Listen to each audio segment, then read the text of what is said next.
little bit, the only thing that has changed on Iran's nuclear program, they are now unwilling to negotiate about it. They were willing to negotiate. They were actively negotiating about it when we started this war. So please, let's not get over into the detail about, oh, we destroyed this many missiles, this many launchers. What is the strategic plan to reopen the Strait of Hormuz and get us any closer to stopping Iran's nuclear program? For all the criticisms of the previous presidents, which, of course, the current president was one of those previous presidents, all of those previous presidents managed to stop Iran from getting a nuclear weapon without dropping the Middle East and much of the world into chaos. That is really the difference right now. And I know most of the uniform folks, when we ask these questions, say, well, we're just going to tell you what's going on. We don't do the strategy. I find that an incredibly unacceptable answer, and not an answer that I had ever gotten before from uniformed personnel under any other president. The whole "we just work here" thing doesn't really work. You guys should have strategic answers, and you should be willing to share them with the American people and with this committee. Where we're at right now is the president, every few days, threatens to kill as many Iranians as humanly possible. He does it in a variety of different language, but basically, no quarter, we will erase their civilization, we'll kill every single person in Iran. And the chairman's absolutely right. The Iranian regime is awful, evil, terrible. They've killed tens of thousands of Iranian civilians and done terrible things throughout the region. What, are we in a competition with them now to talk about how many Iranian civilians we can kill? So just saying that pushes a good chunk of the world further away from us. They're like, I don't know that we want to deal with those people. But of course, he says it, and then the next day or 2 days later doesn't do anything, much less that, and then claims that Iran is now willing to negotiate on all these issues. In fact, the absolute nadir of this process was, I think it was 4 weeks ago, when I woke up Friday morning and the president said, Iran has completely capitulated. You remember that? The war was over. Iran had agreed to get rid of their nukes, get rid of their terrorism support, get rid of their ballistic missiles, open up. The Strait was open. And there was reporting all day long like this was real. The president literally made it up. There was no progress whatsoever. And now the credibility of our entire country, because sadly the credibility of our country hinges on the credibility of our president, is dead. Who's going to believe anything we say? There is no evidence today that Iran is negotiating any of these things. Their position has not budged. Pay us to open up the Strait. That's basically their position, which is an incredibly weaker position for us. So what we need to know today is what's the strategic plan to get us out of this hole we're in. And thumping our chest about how many successful missions we ran doesn't change the fact that our economy is in the toilet. Inflation is higher than it's been in 3 or 4 years. Gas prices are up $1.50, and there's no end in sight. And it's worse for the rest of the world. Because as the president dismissively pointed out, but correctly pointed out, the rest of the world is more dependent upon the Strait of Hormuz being open than we are, which makes them just so grateful to us for having effectively shut it down. So let's hear a plan that isn't the president getting up in the morning and imagining that somehow wish fulfillment works in foreign policy, imagining that Iran has completely capitulated to all of our demands. What is an actual plan to get us out of this hole that the United States has done such an outstanding job of digging for all of us? That's what we need to hear today. I yield back. Thank the ranking member. Now I'd like to introduce our witnesses. First, we have the Honorable Dan Zimmerman, Assistant Secretary of Defense for International Security Affairs, Admiral Brad Cooper, Commander of CENTCOM, and General Dagvin Anderson, Commander of AFRICOM. Welcome to our witnesses. Mr. Zimmerman, we'll start with you. You're recognized.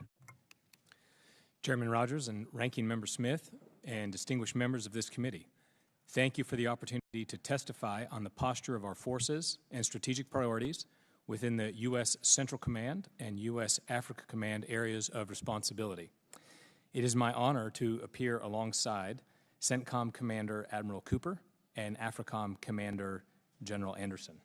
My testimony today will focus on the Department's approach to posture and strategy in these two theaters and how that is guided by our National Defense Strategy, or NDS. The NDS is based on the principles of peace through strength and America First foreign policy, flowing from the conviction that a government's first duty is always to its own citizens. Our strategy has 4 succinct lines of effort. First, we will defend the homeland. Second, we will deter China in the Indo-Pacific.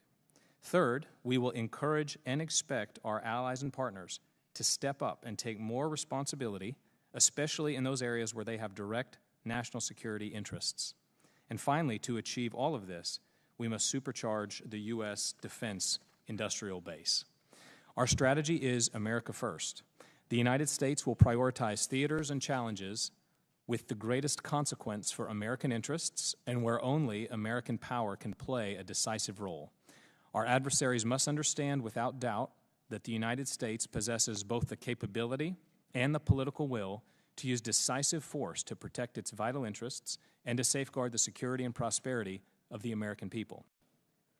As the NDS lays out, we aim to work with and support our allies and partners around the world to deter threats, set conditions for peace, and to pursue mutual security interests.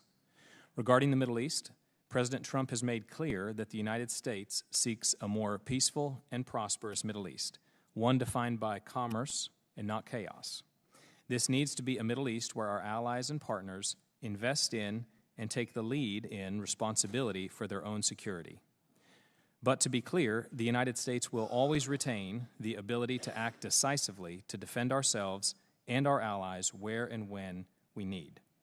Operation Epic Fury is an example of this strategy in action. The President initiated Operation Epic Fury in direct response to the Iranian regime that waged a one-sided war against America for 47 years that threatened allies and partners and caused thousands of American casualties. And I would like to mention here and acknowledge the 14 fallen service members. We honor them and their families. Across every domain, land, sea, air, and cyber, the U.S. Joint Force delivered synchronized and layered effects to disrupt, degrade, and destroy Iran's ability to conduct and sustain combat operations. The Secretary has noted that although Operation Epic Fury was historic for its complexity, lethality, and precision, it also had a laser-focused mission, scoped to our interests, and the defense of our people and our allies. President Trump also seeks to redefine the United States' relationship with Africa, transitioning from an aid-focused relationship to a trade and investment-focused relationship, favoring partnerships with capable, reliable states intent on achieving common interests. Our department will take a resource-sustainable approach to counterterrorism and stand ready to take direct action against Islamic terrorists in Africa who are both capable of and intent on striking the U.S. homeland, while empowering African and other partners to lead efforts to degrade and destroy terrorist organizations throughout the continent. Our operation with Nigeria over the weekend is an example of this strategy in action. Working alongside Nigerian partners, U.S. forces executed a raid in northeast Nigeria, killing the ISIS Global Director of Operations, Bilal al-Muniki, and members of his inner circle. Muniki will no longer be able to plot against American citizens and interests. In conclusion, the Department of War will continue without wavering to defend and secure the freedom and prosperity of the United States. Our posture in the U.S. CENTCOM and U.S. AFRICOM AORs is a coherent and integrated execution of our national defense strategy. It is an America-first policy that advances peace through strength. Under the direction of President Trump, the Department has demonstrated our commitment and capability to defend the homeland and secure American priorities abroad while encouraging our allies and partners to increasingly shoulder responsibility on mutual security interests. The Department is confident in this strategy, in our exceptional service members, and in our ability to defend the United States. Thank you, and I look forward to your questions. Thank you, Mr. Zimmerman. Admiral Cooper, you're recognized. Well, good morning, Chairman Rogers, Ranking Member Smith, members of the committee. Thank you for the opportunity to testify before you today, and thanks especially to the committee for your steadfast support to the U.S. military and U.S. Central Command. I'm pleased to join today with Commander of U.S. Africa Command, my good friend General Dag Anderson, and Assistant Secretary Dan Zimmerman. I'm grateful to be accompanied by my wife Susan, representing the families of the more than 50,000 service members deployed in the Middle East. I'm also pleased to be joined by Fleet Command Master Chief Lateef Compton, the senior enlisted leader of CENTCOM. Recent events in the Central region show how quickly the course of history can change. decades-old features of the strategic landscape believed immutable have been upended, bringing both challenges and opportunities. I strongly believe that every success that we have starts and ends with our people. In just the last 7 months, America's sons and daughters serving in CENTCOM have played key roles in implementing the President's 20-point peace plan for Gaza, degrading the ISIS threat in Syria, preventing an ISIS crisis by conducting a historic transfer of over 5,700 ISIS prisoners from Syria to Iraq, creating the most integrated and effective regional air defense architecture ever seen, which was decades in the making, and most recently addressing the rapidly accelerating Iranian threat. U.S. Central Command was created in direct response to the threats posed by the Islamic Republic of Iran, and I'm the 16th CENTCOM commander to deal with the Iranian problem set. For 47 years, the Iranian regime terrorized the region and made hostility to the United States a core tenet of its rule. The regime is an even more deadly threat to its own people, killing tens of thousands of innocent Iranians during protests in January, with public executions ongoing. Iran has long had 3 pillars of intimidation and coercion: their nuclear program, their ballistic missiles and drones, and their proxies, especially Hezbollah, Hamas, and the Houthis. Let's look at each of these. First, all signs pointed to Iran's intent to create a nuclear weapon capability. And then to protect their nuclear program, Iran built thousands of ballistic missiles and drones, and they did it for 2 reasons: to create a shield to make their nuclear site untouchable, and to create an offensive capability so large that regional partners couldn't possibly defend against it. Along the way, their proxies did Iran's dirty work across the region. Prior to the start of Epic Fury, Iranian-supported terror groups attacked U.S. troops and diplomats more than 350 times in the previous 2.5 years, killing 4 U.S. service members and wounding nearly 200 others. To directly counter this accelerating Iranian strategy that we all saw, the U.S. military was directed by the President to execute 2 significant operations, and here are the results. First, Operation Midnight Hammer significantly degraded Iran's nuclear program. And second, Operation Epic Fury significantly degraded Iran's ballistic missiles and drones while destroying 90% of their defense industrial base, ensuring that Iran cannot reconstitute for years. And then finally, Iran spent decades and billions of dollars arming proxies. Today, Hamas, Hezbollah, and the Houthis are cut off from Iran's weapons supply and support. Said a different way, American military action derailed Iran's strategy that was 47 years in the making. So where are we now? The ceasefire continues, and consistent with the President's direction, we've established a highly effective maritime blockade of Iran. To date, we've turned away 88 ships. There has been 0 trade into Iranian ports and 0 trade out of Iranian ports, squeezing Iran economically and creating powerful leverage for the ongoing negotiations. Of course, these results were not without cost. We honor the memories of the 14 service members who made the ultimate sacrifice during Operation Epic Fury, and 2 soldiers and a civilian killed in Palmyra, Syria. They represent the very best among all of us. But before I close, I want to make clear, we are committed to the law of armed conflict. The United States does not target civilians. We take all civilian casualty reports seriously. This is now part of our culture, and I invite each and every one of you, as well as all of your staffs, to visit Tampa and see our targeting process for yourselves. As I sit here, we're clear-eyed. The situation in front of us is complex. High-stakes negotiations continue. Our job is to be ready, and we are.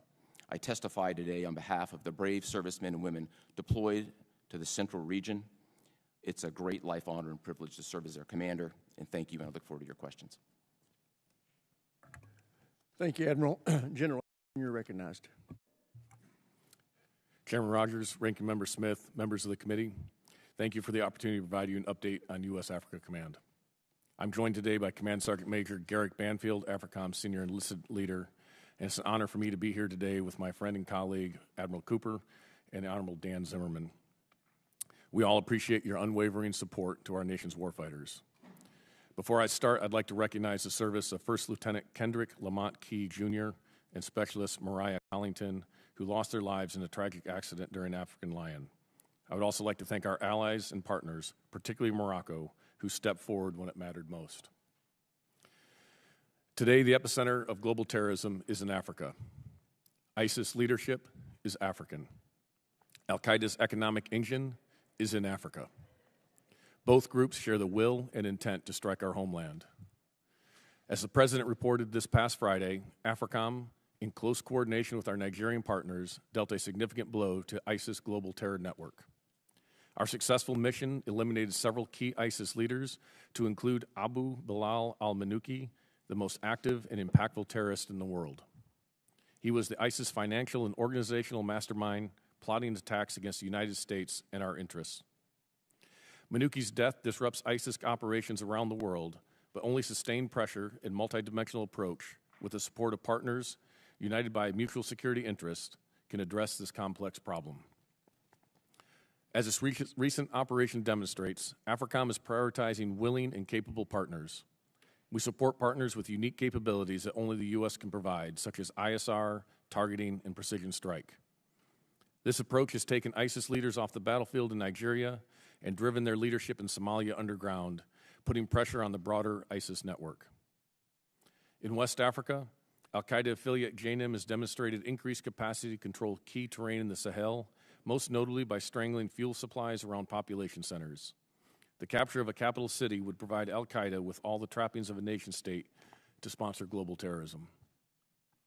With a 75% reduction in our regional posture over the past decade, compounded by the drawdown of our allies, we struggle with an intelligence black hole. Without sufficient indicators and warnings, we risk being blind to the gathering dangers and threats of the region. AFRICOM's lack of expeditionary capabilities and diminished force posture compromises our crisis response. In a crisis, we can surge assets, but you cannot surge trust. Our reduced presence on the continent also allows disruptive actors to drive the agenda and undercut American interests. China views Africa as its second continent, securing control over critical minerals and infrastructure, potentially boxing us out of the resources that energize our industrial base. Africa also serves as Putin's purse, where Russia exploits instability to extract resources, including human lives, to fuel its war machine. To contend with these threats, AFRICOM must think and operate differently. With less than 0.1% of the department's budget, we must maximize every taxpayer dollar to deliver an outsized return on investment.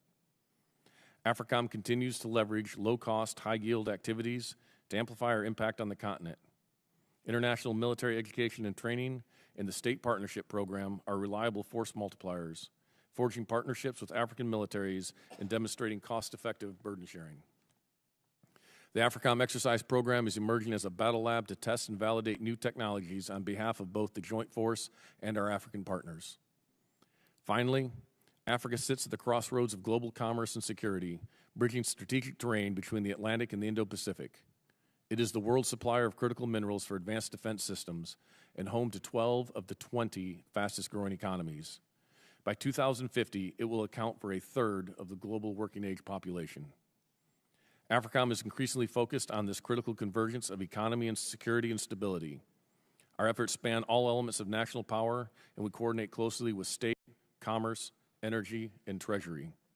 The Department's new Economic Defense Unit has been an invaluable partner. To defend the homeland, promote U.S. interests, and ensure effective crisis response, AFRICOM needs targeted investments in layered non-traditional ISR, innovative force protection, programs that enable willing and capable partners, the opportunity to expand experimentation, and the ability to respond to crisis at the time and point of need. Africa is a continent of opportunities, not only crises. With the continued support of this committee, I can assure you that every dollar you authorize for AFRICOM will contribute directly to the security, safety, and prosperity of the United States. Thank you. I look forward to your questions. Thank you, General. Thank all the witnesses for being here in those testimonies. That's very helpful to us. I recognize myself for questions. Admiral Cooper, you have spent the last 6 years in either senior leadership or command positions in the Middle East. In your expert opinion, was there any time over the last 40 years that Iran or the Iranian regime posed a greater threat to the United States, Israel, and our allies in the region before Midnight Hammer and Epic Fury? No, sir. So are they less capable today than they were before those exercises?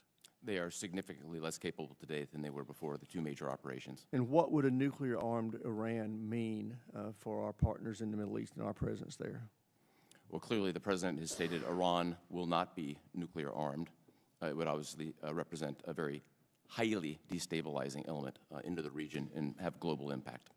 So basically, we're safer, our country's safer, and our allies in the region are safer because of what our President's done in Iran over the last couple of months.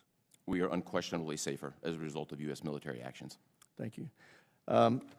General Anderson, the operation that eliminated the global ISIS second-in-command over the weekend demonstrated the growing terrorist threat in your AOR, but also the value of the partnerships that we have there. How are you strengthening the partnerships in your AOR going forward to make sure that that threat doesn't make it to our homeland? Chairman, that's an incredibly important point because we cannot operate there and respond to these crises or these threats without the access, basing, and overflight that is dependent upon the relationships with these partners. So we are investing a significant amount of effort in order to build those relationships and build that credibility. The operation over the weekend built a lot of that credibility of what the U.S. can bring, and that those unique capabilities can be brought to bear in conjunction with our partners. The Nigerians have been instrumental throughout the last several months developing the target, helping us with the intelligence, and providing support in order to do that. So it could not have been done by our own forces, that we needed to do that in conjunction with them. We are using that to leverage that to engage with other nations, such as those in the Sahel, where the terrorist threat continues to grow, to try to open that dialogue so we can address this mutual threat. Is there anything in particular that this committee could do to be helpful to you in developing partnerships that can benefit us in the future? Yes, sir. I think some key investments in some of the expeditionary capabilities, such as a float-forward staging base, expeditionary ISR is critical to that. Support for continued engagement with small teams, such as our special operations teams or small conventional trainers, goes a long way. And then the last one I would say that is not as much in the military realm, but where we see the security convergence and intersection with economics, is encouraging investment and development in Africa that allows for that stability to continue to develop, because security depends upon stability. That allows investment, and that leads to prosperity, and that's eventually helps protect the United States in the long run. So while not directly our role, we can help identify those areas where those investments have security implications. Yeah, well, I do think it's important when we talk about our role there that we make it clear to the larger universe of members of Congress that we do need to be building partnerships in the African continent, and we don't need to be tying that to them changing their cultural values necessarily. We need partnerships, and whether we like it or not, China and Russia and Iran are all down there building partnerships, and they're not judging these people based on their cultural values. So it's something I think we can learn from. With that, I will yield to the ranking member for any questions he may have. Thank you. Admiral Cooper, you mentioned in your opening remarks the commitment of your command to preventing civilian harm. So just two questions about that. One, it's been 80 days, thereabouts, since the initial bombing campaign that struck the girls' school in Iran. Tehran killed, I think, over 150 schoolgirls. It's really pretty clear what happened there. But 80 days on, we have not taken responsibility for that attack. The endless stalling that's being investigated, it's being investigated, it's being investigated.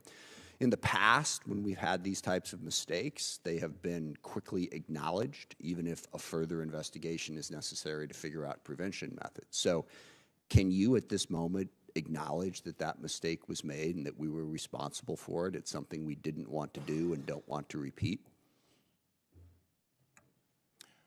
Congressman, to reiterate, the United States does not deliberately target Got that part. Period. Full stop. And nor are the Iranian people our enemy. The IRGC is the adversary in this case. I heard that in your opening statement, Admiral. I asked you a very specific question, and I'm curious what the answer is. So the investigation is ongoing. As soon as it is complete, I'm happy to be as transparent as possible. We will not take responsibility for something we very obviously did. So it's a complex investigation. The school itself is located on an active IRGC cruise missile base. Absolutely. It's more complex than the average strike.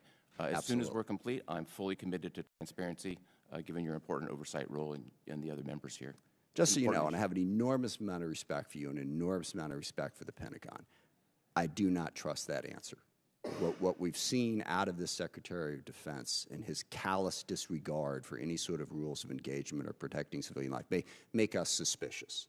And that's the only second question I have for you. Do you think it's ever appropriate for anybody in a leadership position to use the words "no quarter" when describing how we are conducting our operations in Iran? So I think it's appropriate as military leaders, we follow the law of armed conflict and our constitutional responsibilities, and that's what we've done. And you would agree that no quarter is not following the law?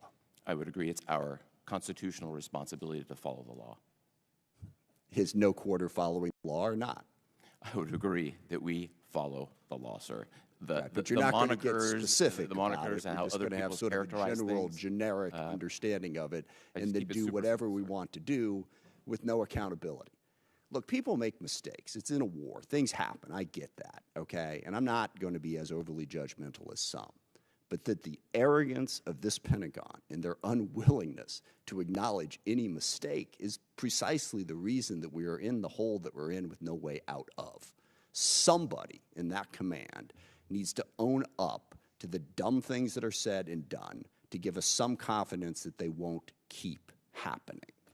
Mr. Zimmerman, can you explain to me how it works, why it is considered to be intelligent for the president day after day after day to keep saying that Iran has agreed to things that very clearly they have not agreed to, which then becomes obvious to the entire world within some 24 to 48-hour time period?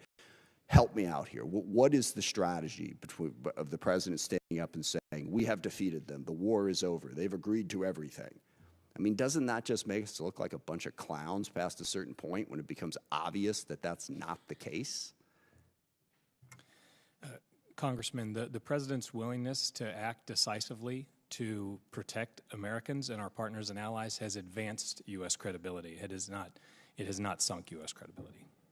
Well, but addressing this specific issue, we could have that debate in a different direction. But he has repeatedly said that Iran has agreed to things that they obviously have not agreed to. And let me ask the question this way. Is the president misinformed? Are people doing a bad job of informing him about what's going on? Is he that ignorant about the circumstances? Or is he just making it up as part of some, I don't know, six-dimensional chess strategy here? So why? The president has the best information available to any head of state. Why does he keep getting it wrong then? The president does not keep getting it wrong. The White House is leading these negotiations to find a long-term solution. I'm sorry, you have 20 Iran seconds situation. left here, but he doesn't keep getting it wrong. He says, literally, the Strait is open. Iran has agreed to give up their nuclear weapons. Iran has agreed to give up their ballistic missile programs.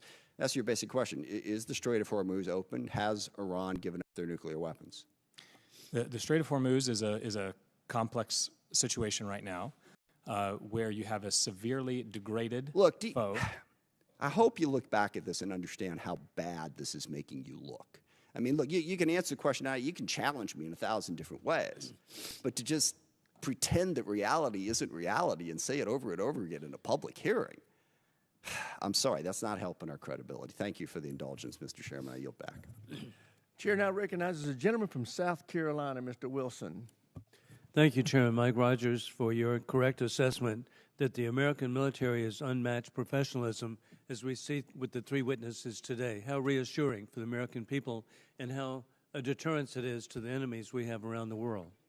I've never been more appreciative of the American military than I am today. As a 31-year veteran myself, I'm really grateful that I've had 4 sons serve in Iraq, Egypt, Afghanistan, to see the success. And dictators are on the run. It began, I'm grateful, with dictator Assad in Syria. And he actually, an honor, he declared me an enemy of the state November a year ago. And then with President Trump's election, he fled to Moscow. And now President Trump is giving Syria a chance. The dictator's gone. And then I'm really grateful that the dictatorship in Venezuela has been removed. Again, what extraordinary success. I was really grateful to have the opportunity to let President Trump know how much the American military, American citizens appreciate that he showed that the Russian anti-aircraft capability is not very good, Chinese radar fails, and Cuban mercenaries are expendable. And then you get to the ultimate, and it just should not be misunderstood historically. The elimination of Khomeini and his leadership in world history, I'm not aware of any conflict begun where in the first minute the dictatorship was eliminated. And how deserving, because he had just murdered 40,000 of his own citizens, and so he deserved what came his way, despite the sympathy of the American media that we should have given notice. With that in mind, too, around the world, from operations in the Western Hemisphere against narco-terrorists to decisive action against the Iranian regime, through Operation Epic Fury to the continued efforts against terrorists and malign actors across Africa and the Middle East, our service members have demonstrated extraordinary courage, precision, and unmatched professionalism. As we confront Iran and its puppets who have attacked and murdered the Israelis, and the terrorist organizations and war criminal Putin, who wants to resurrect the Soviet Union, the failed Soviet Union, annexing Belarus, leaving troops in Moldova, invading Georgia, rigging elections in the Republic of Georgia, where the correct president, legitimate president, is Shlomo Saakashvili, and then, of course, the invasion of Ukraine with tens of thousands of people who have lost their lives. With that in mind, the growing influence of the Chinese Communist Party, we need to assure that the Central Command and Africa Command have the posture, partnerships, and capabilities needed to defend the homeland, protect our allies, and achieve peace through strength.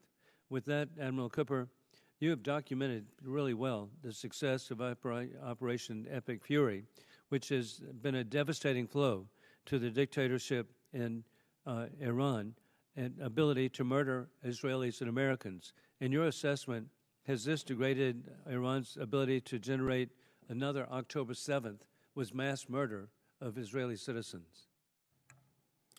Congressman, first, thank you for your own service and that of your children. We honor them today.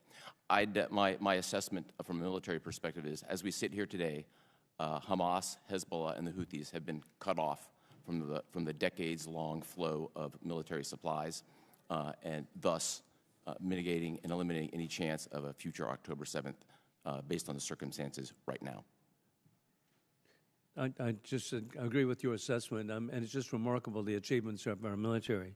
And Secretary Zimmerman, I appreciate your North Carolina heritage, and the Department has promoted partners in both the Middle East and Africa to assume more responsibility for their own security.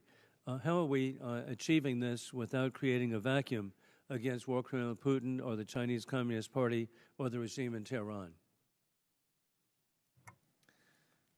Thank you, Congressman. And as we are working to find operationally independent partners with shared security interests who can responsibly take up the security burden alongside us, we are very clear-eyed about the threats across the CENTCOM and AFRICOM theater that these adversaries present. We have not lost sight of those.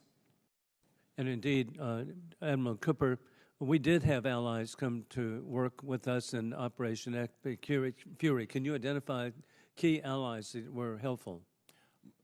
Congressman, most notably, we literally serve side by side in this broad Middle East air defense network with 5 Middle East partners, UAE, Saudi Arabia, Bahrain, Qatar. Gentleman's Kuwait, time's expired. Chair, and I Israel. recognize the gentleman Jordan from and Connecticut, Mr. Courtney. Thank you, Mr. Chairman, and thank you to the witnesses. Mr. Zimmerman and Admiral Cooper, in your testimony, Admiral, you in page 3 stated that one of the top priorities of CENTCOM is preserving America's advantage and position of strength relative to China. Mr. Zimmerman, in page 1, you said, secondly, we will deter China in the Indo-Pacific region through strength, not confrontation.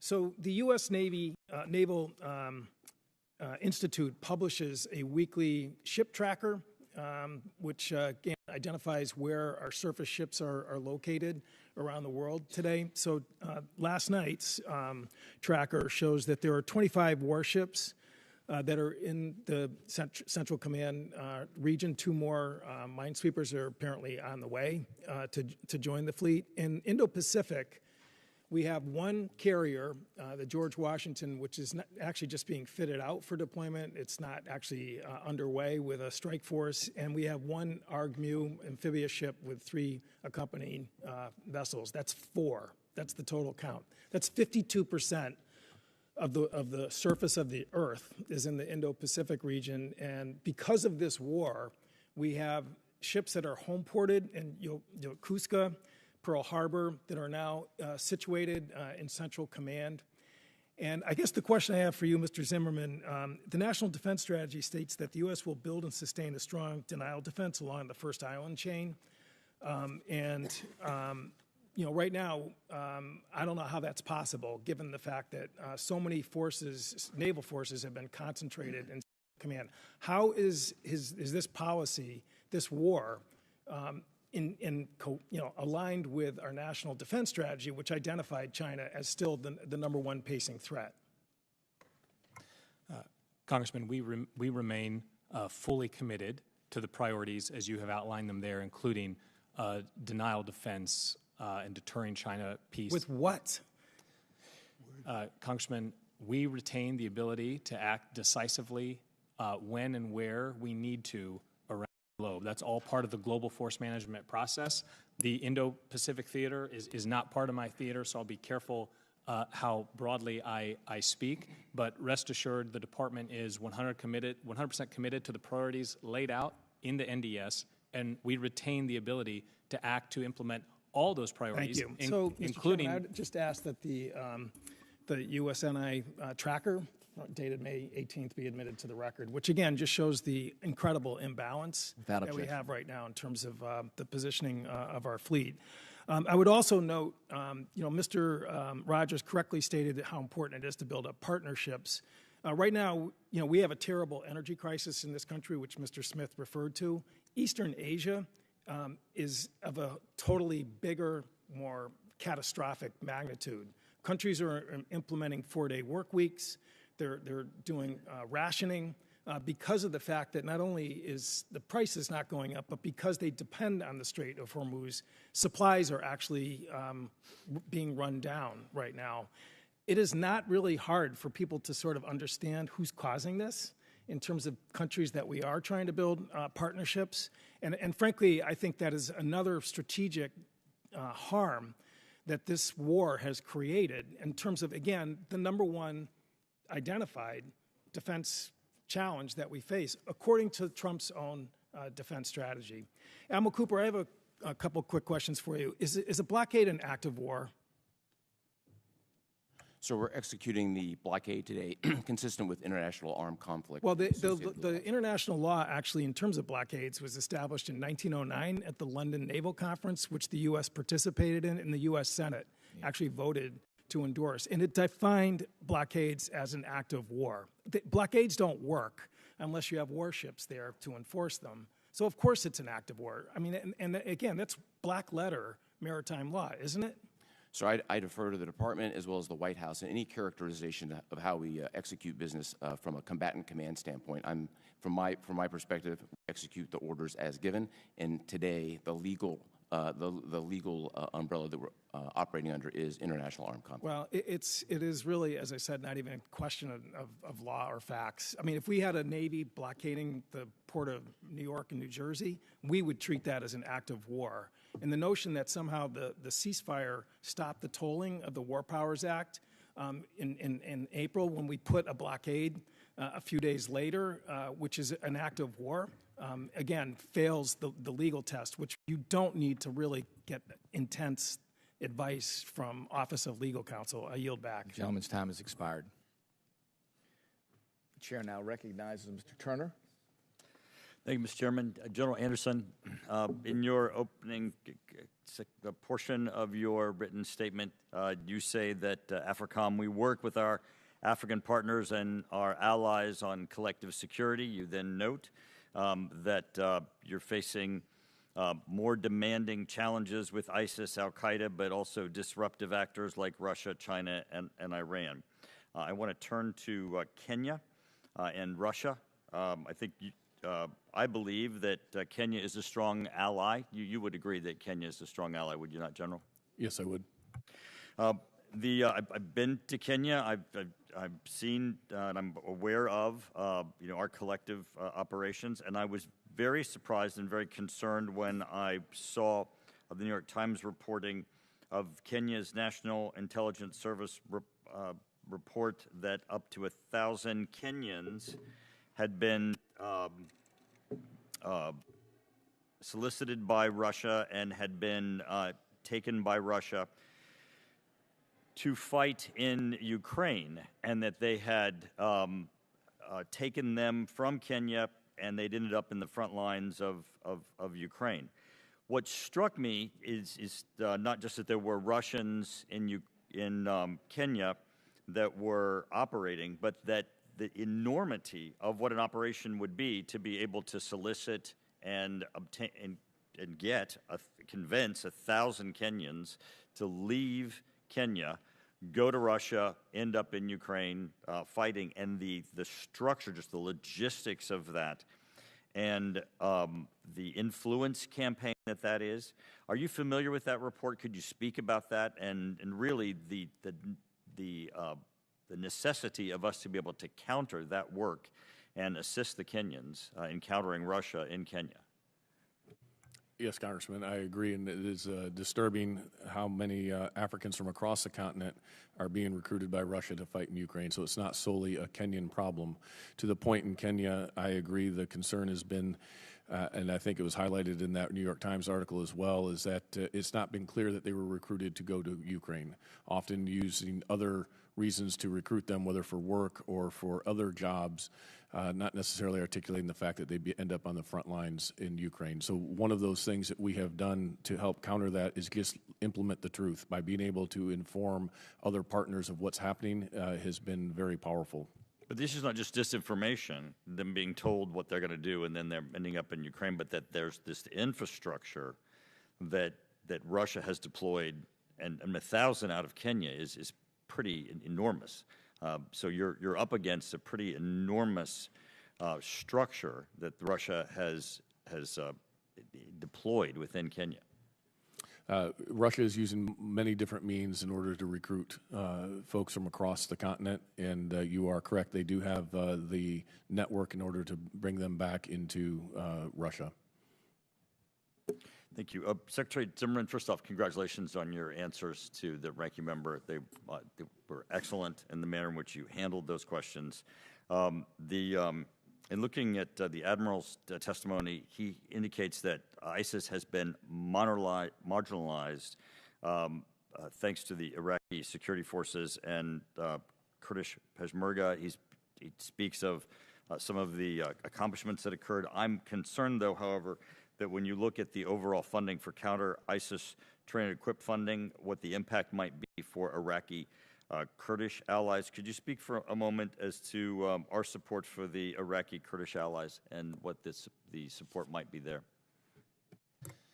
Congressman, thank you. We have the greatest appreciation for our Iraqi Kurdish partners. It's hard to find a more willing, capable group to work alongside. And we welcome the support funding that Congress has provided to continue that partnership. This has become particularly stark, and I'll be maybe more general how I speak here. But Operation Epic Fury has shown that the Shia militia groups in Iraq have a lot of agency and independence to act in ways that are harmful to the United States, which has only showcased how helpful the Iraqi Kurdish partners are.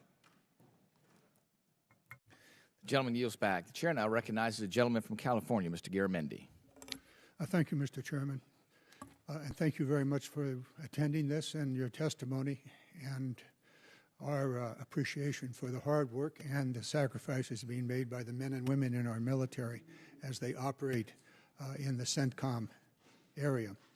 Mr. Zimmerman, the administration formally notified Congress on or about May 5th that hostilities against Iran had been terminated.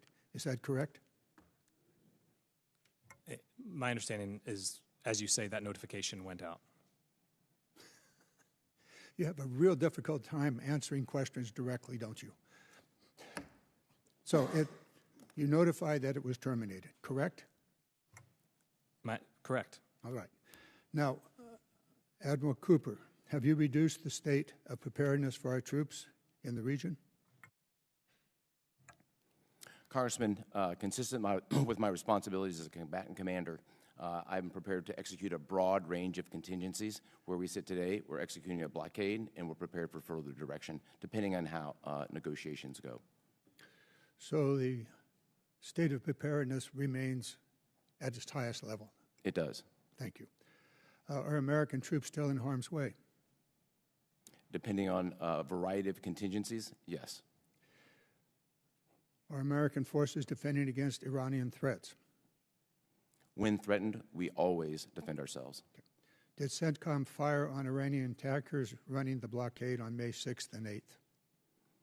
We fired on, after going through a series of de-escalation measures to get tankers to stop, consistent with the blockade, we disabled those tankers. So you did fire on Iranian tankers on May 6th and 8th? We disabled them, yes. We fired on them, and as a result of the fire, they were effectively disabled.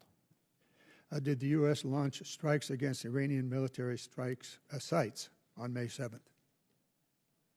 So the United States forces in the execution of defensive mission in moving destroyers from the Arabian Gulf back into the Gulf of Oman were fired upon dozens of times. We defended ourselves. So and American forces were fired upon by Iran, and you fired back. That's exactly right. Thank you. Is it your military assessment that hostilities have been ceased since April? We remain in a ceasefire. Yes. That's not my question. My question was military assessment that hostilities have ceased since April. My military assessment is the ceasefire has set the foundation for military hostilities to cease. Iran pushes it. So the hostilities have continued. Well, Iran clearly attacked our ships, as you described, dozens of times. Yes, sir. I'm really very, very sorry for the two of you. You just cannot answer a question correctly and directly, but you're doing the best you can. It's incredible to me that this department has such disregard for the Congress and the U.S. Constitution, that the U.S. military forces are not still engaged in hostilities and still deployed against the war and ignoring the War Powers Act and the Constitution. I'm going to let it go at that. The fact of the matter is that hostilities continue. And I would like to enter into the record, Mr. Chairman, 10 different press releases from the Department of Defense that specifically discuss the continuing hostilities. I'd like now to turn to Africa. General Anderson, you indicated a 75% reduction of military support in Africa. Is that correct from your testimony? In the posture in West Africa, yes, sir. Okay. Is USAID a critical element in the African strategy going forward? So there is a role for targeted aid that supports security and stability that is part of the many tools that the government uses across Africa. Is USAID available to do that? USAID doesn't exist, does it? It does not exist today, sir, no. And is there a famine in Sudan? Conditions are becoming quite dire in Sudan when it comes to food support. Okay. The fact of the matter is that the U.S. military, question to you, can the U.S. military carry out its activities in Africa without the kind of support that USAID was providing to the African people and African economies and communities? So the military is still able to continue its execution of military objectives and military activities on the continent. Gentleman's time has expired. The chair now recognizes himself for some questions. And gentlemen, thanks again for joining us today. Admiral Cooper, I want to begin with you and to get your perspective on the Iranian regime's attacks against civilian targets, both in the Gulf region and neighbors in the entire vicinity. We know historically they've used proxies like Hezbollah, Hamas, the Houthis, to maim, torture, and kill innocent civilians, including Americans. We know that now the regime has blood directly on their hands and things that they've done most recently, and we've seen that. It's pretty alarming as to how they are escalating things within that realm. To me, it's pretty clear that the destabilizing force in the Middle East is Iran, and they intend to continue that. There's also very distinct differences between how the United States operates and how Iran operates in this time of conflict in that region. I wanted, though, to rewind a little bit and go back to where things started, and that was last December, and get your perspective on how you were monitoring the anti-regime protests and efforts there in Iran. What was your assessment of that? What did you find, and what did you see? And then, how many civilians do you assess were killed or hurt in those counter efforts by the government against its civilians? Congressman, we'd assess that number to be in the tens of thousands of civilians killed by the regime. Okay. And what was your assessment when you evaluated that back in December as far as what the Iranian government was doing against its civilians? As things started in December, you could, at the infancy of protests, you could see Iran initially, the regime initially, addressing this in the teens and low hundreds, eventually evolved by January into the killing of tens of thousands. Okay, very good. Let me ask, too, since the conflict has begun, how many drones and missiles has Iran launched, and how many of those have targeted civilian sites? And can you give us some examples of the civilian targets that have been struck by those drones and missiles? Yeah, Congressman, I think the specific number of drones and missiles are best addressed in a classified forum, which follows this. I'll talk about there. But what I can say here is Iran Can you just give us orders of magnitude, hundreds, thousands? Thousands. Okay. What I can say here is Iran deliberately targeted civilians in the Middle East at least 1,000 times. We've seen many of this play out on TV. Restaurants in Bahrain, restaurants in neighborhoods in UAE, the same thing in Kuwait and Saudi Arabia. We saw before our very eyes on TV, you saw it yourself, yes. Cluster munitions going off over Tel Aviv, targeting civilians. Yeah. It was crystal clear. How many civilians do you estimate have been killed, or casualties, we'll call them in general, which includes killed and injured, by these attacks since combat operations have begun? At least 300 killed and injured, sir. Okay, very good. Do you believe that the regime's attacks on civilian targets are indiscriminate? Are they focused? Are they purposeful? Do you see a commonality in the things that they're doing in defining these targets and going after them? The 1,000 attacks were deliberate. Okay. Was there any rhyme or reason that you saw behind what Iran was doing and who they were targeting? Was there any purpose behind that, or was it just indiscriminate? I think you saw a terror regime executing terror-like attacks, living up to their billing more than 1,000 times. The only rhyme or reason and consistency, it was against innocent civilians. Gotcha. Let me ask this. You bring up innocent civilians, and that I think is a critical point here. The regime kind of talks both ways, talks about wanting to settle things and wanting to bring their country back to a stable state, yet with them indiscriminately targeting innocent human lives, the regime seems not to have any regard for innocent civilians and is wanting to continue its theocracy there. Give me your perspective about where you think the regime has been when all this began back in December and where it is today. Has that place in their mindset changed based on this, or are they still on the path of indiscriminately targeting civilians? They remain on the same path, Congressman. We saw them kill tens of thousands of their own people, and since the ceasefire, we've seen them hang dozens of people. Gotcha. Just yesterday, you saw the chief of police proudly announce that they arrested 6,500 Iranians for no reason. Mm-hmm. So none of this has changed within the regime. They're still trying to suppress their own people, still trying to have that iron fist on their population there to keep them under control, regardless of what happens elsewhere. I completely agree. Very good. With that, I'd yield back, and now we'll go to Mr. Norcross. Thank you, Chairman. I'd like to thank the witnesses for coming here today. Much discussion about the most relevant issue here. That's the war in Iran and the reason why we're there, or the reason listed. But I think we all can agree that Iran cannot have a nuclear weapon. That is almost at every beginning of a statement the first thing we talk about. And certainly we understand that. So, Admiral Cooper, in your testimony, pages 6 and 7, you outline the assets that CENTCOM has destroyed in Iran. Your assessments that we have destroyed approximately 85% of the ballistic missiles, drones, and naval industrial base, preventing their ability to execute operations, stunt their ability to reconstitute their force. Despite that assessment of degraded capabilities, what wasn't happening prior to this war is now happening, and that's the Strait of Hormuz being closed. Can you give us the difference between that assessment, which you laid out to us, and how the straits are now closed? Congressman, thank you very much for that. I think these are two separate matters. There is a linkage that I'd like to discuss in a closed forum for sure.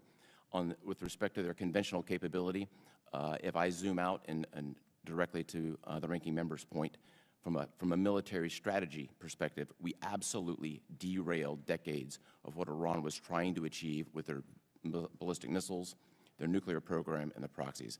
That's one piece of it. I think equally important is their ability to build and reconstitute.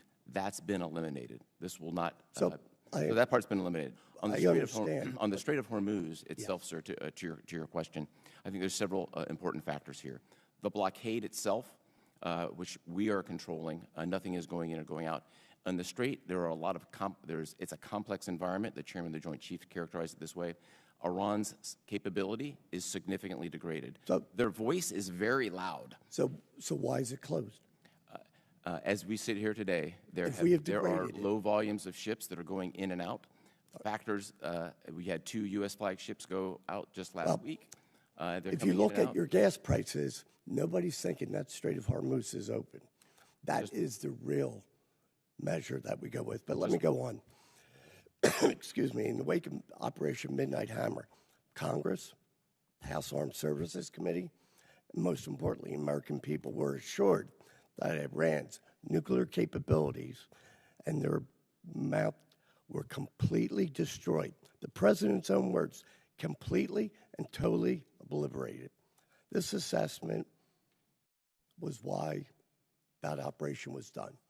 If it is completely destroyed, how is it that the issue of a nuclear weapon is still the #1 focus and we're not addressing that? Congressman, I think anything regarding the Iranian nuclear program is best placed in a classified well, these are words that the president has used. used.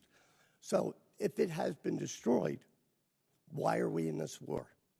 Because destroyed means it's not coming back.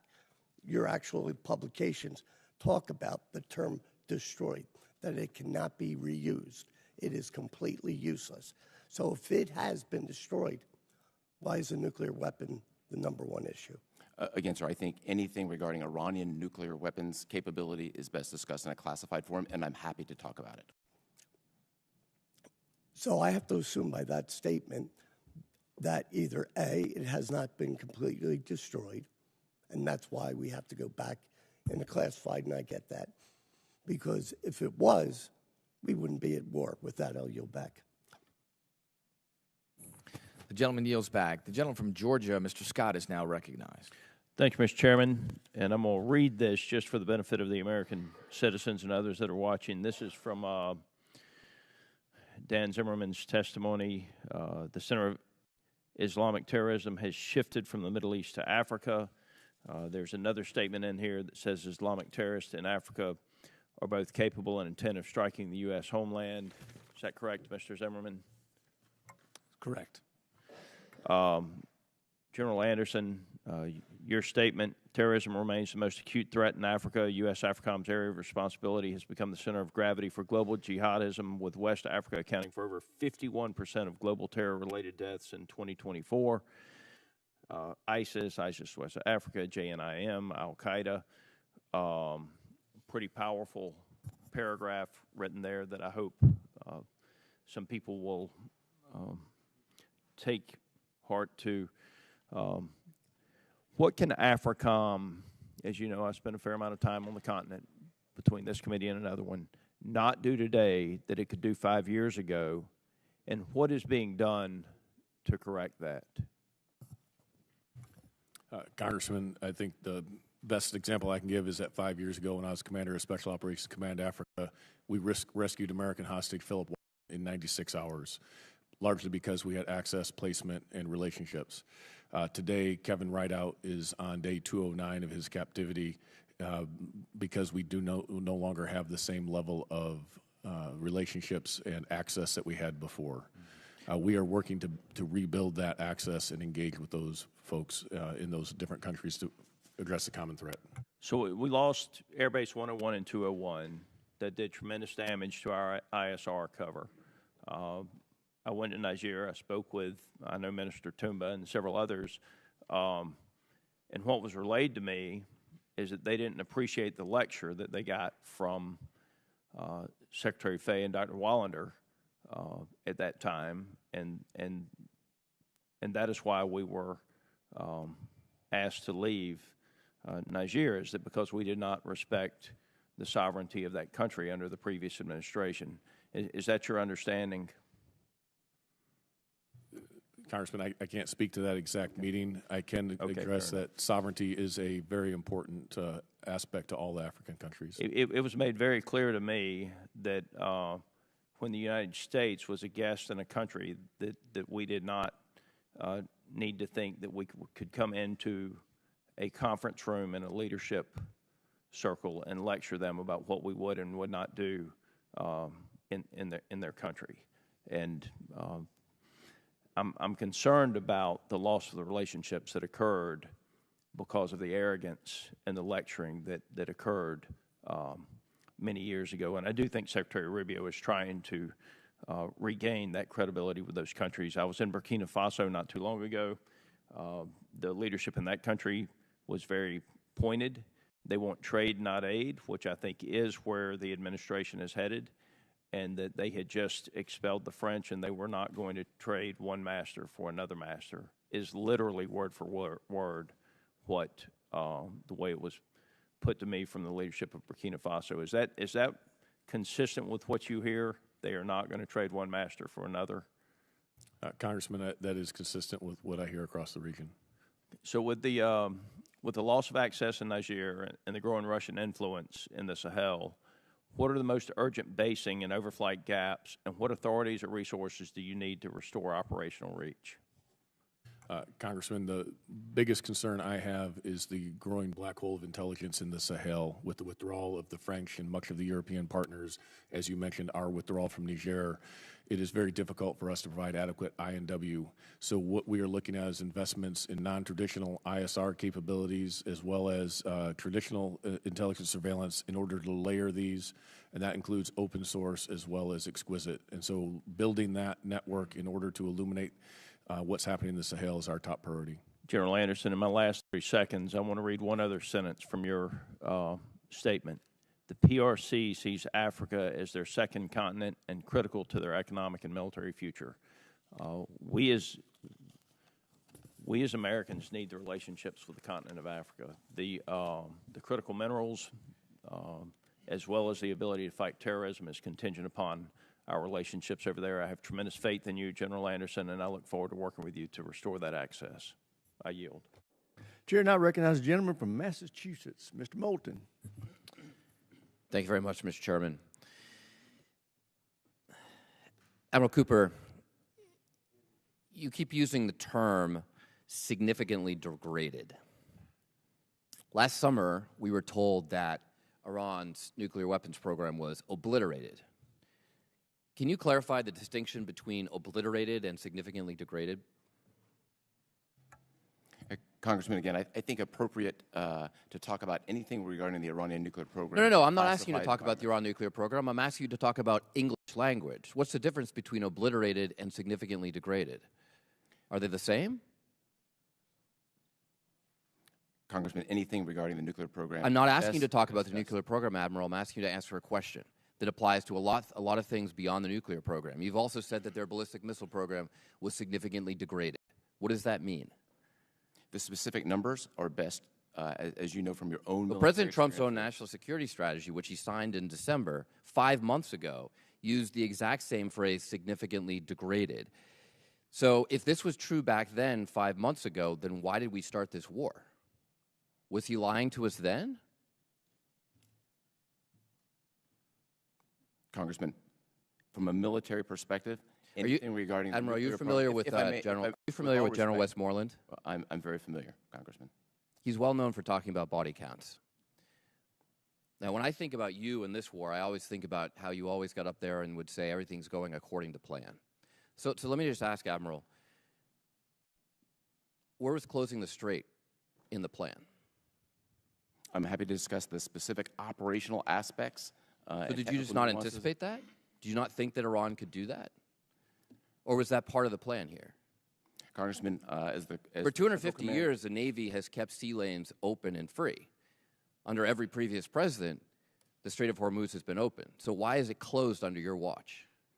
Congressman, I've traveled through the Strait of Hormuz probably 100 times. I'm intimately familiar with it as a combatant commander. So why is it closed? If you're so familiar with it, did you not anticipate that Iran might answer the question? If I may answer with respect, with all due respect, my responsibility as a combatant commander is to lay out all the options, present those to the Secretary and the President.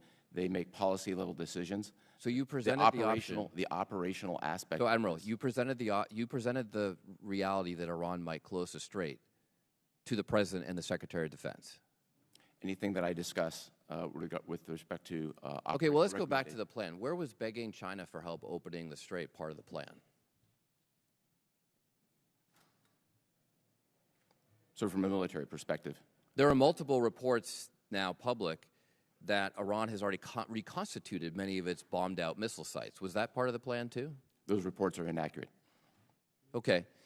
I will actually give you credit for regime change. I know that was part of the plan.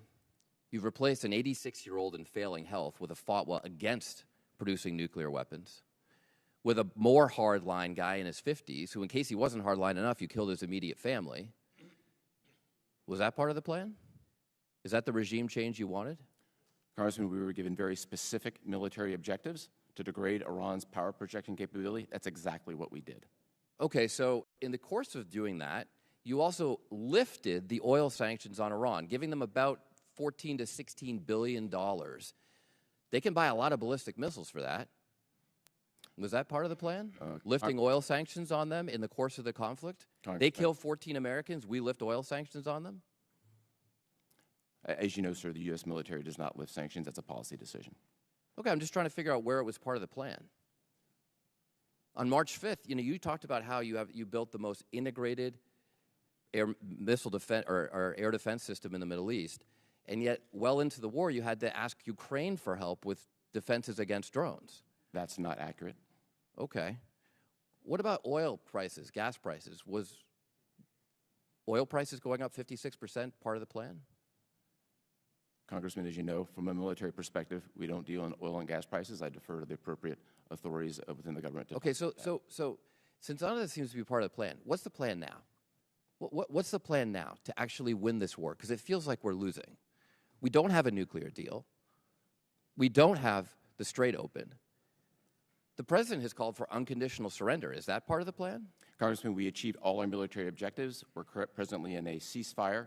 We're executing a blockade, and we're prepared for a broad range of contingencies. Well, it doesn't seem to be going well, and I would like to know how many more Americans we have to ask to die for this mistake. Do you know? I think it's an entirely inappropriate statement from you, sir. With all due respect. With all due respect. It's not a statement, it's a question. Chair now recognizes the gentleman from Tennessee, Dr. Desjardins. Thank you, Mr. Chairman. Admiral Cooper, Israel, Jordan, and our partners in the Gulf demonstrate historic capabilities and cooperation to defend themselves and enable Operation Epic Fury. This trust was not built overnight. What role does CENTCOM's long-running military partnership and security cooperation play to achieve these operational effects? So our partnerships in the region over the last several months from the mill-to-mill perspective have been dramatically enhanced. I'd particularly like to cite the shoulder-to-shoulder operations with 5 of the 6 GCC countries with whom we have Patriot batteries assigned, not just figuratively, but literally.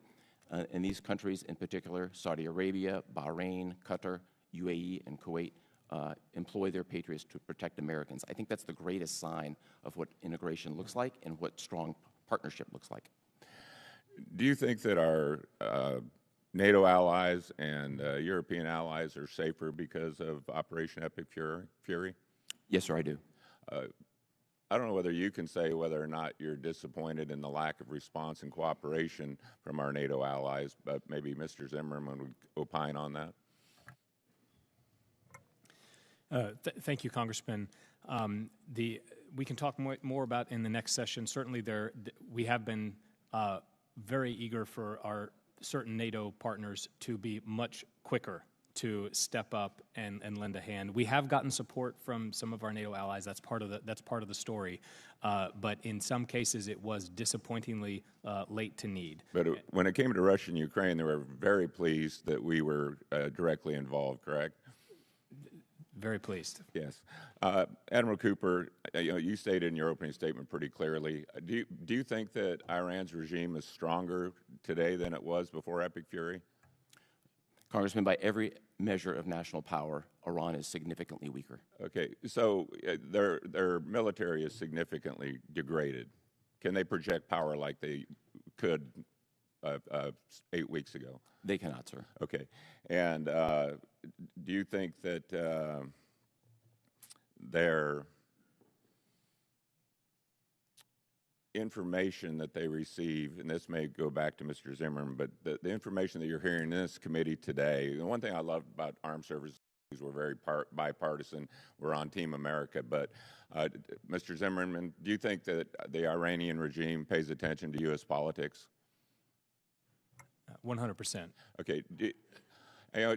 This is my opinion, but I'm hearing people in this room today, and certainly on news outlets like CNN and other left-leaning outlets that seem to almost be rooting against America. From what Admiral Cooper describes and what our military has achieved, which they should be getting nothing but accolades from this entire committee as well as the entire country, the operations that they have undergone in Venezuela with Midnight Hammer, with Epic Fury. There shouldn't be an American on this continent that isn't proud of what our military did, but yet what we're hearing in the news and what we're hearing in this room seems to very much wane on politics. The fact that we're talking about gas prices when just less than 5 years ago they were over $5 under Biden, and under Obama they had a sustained high price for longer than any other president. Is it helpful to have this type of opposition in terms of military success in the Middle East right now going on when we're trying to finish degrading what was probably our third biggest adversary? Mr. Zimmerman. Congressman, the good news is that the President has been very clear about his resolve to bring a solution to this conflict that will advance U.S. interests, and the Iranians pay attention to that too. These things don't always happen exactly as planned, and there are things that change, right, Admiral Cooper, in terms of the timing. I think when Obama went after Gaddafi, it ended up taking 7 months. We're a few months into this. You've already said that the Iranian military, the regime, their military capability has been substantially reduced. Their nuclear capability has been substantially reduced. Their ability to achieve a nuclear weapon has been substantially reduced. So all of these things would indicate that Operation Epic Fury has achieved a great success to this point. Would you agree? I would, sir. We met all our military objectives, and just on the point of timing, we conducted military operations for 38 days, and now we're 40 or so plus since the ceasefire is in effect. So we've actually been in the ceasefire longer than we were conducting active kinetic operations. Gentleman's time's expired. Chair, now recognize the gentleman from California, Mr. Carbajal. Thank you, Mr. Chairman, and thank you to the witnesses for being here today. It's interesting to hear that during Biden and Obama, there were challenges. Gas prices were high, and that was terrible back then. But now it's okay. Now it's okay. Talking about partisanship, I think it's important to understand what's being said. I want to start by expressing my condolences to the families of the 13 service members who lost their lives in this war, and of the 2 service members who passed away during the training exercises earlier this month in Africa. Admiral Cooper, I also want to thank you and all the men and women serving under you for your service to our nation during this difficult time and a misguided war.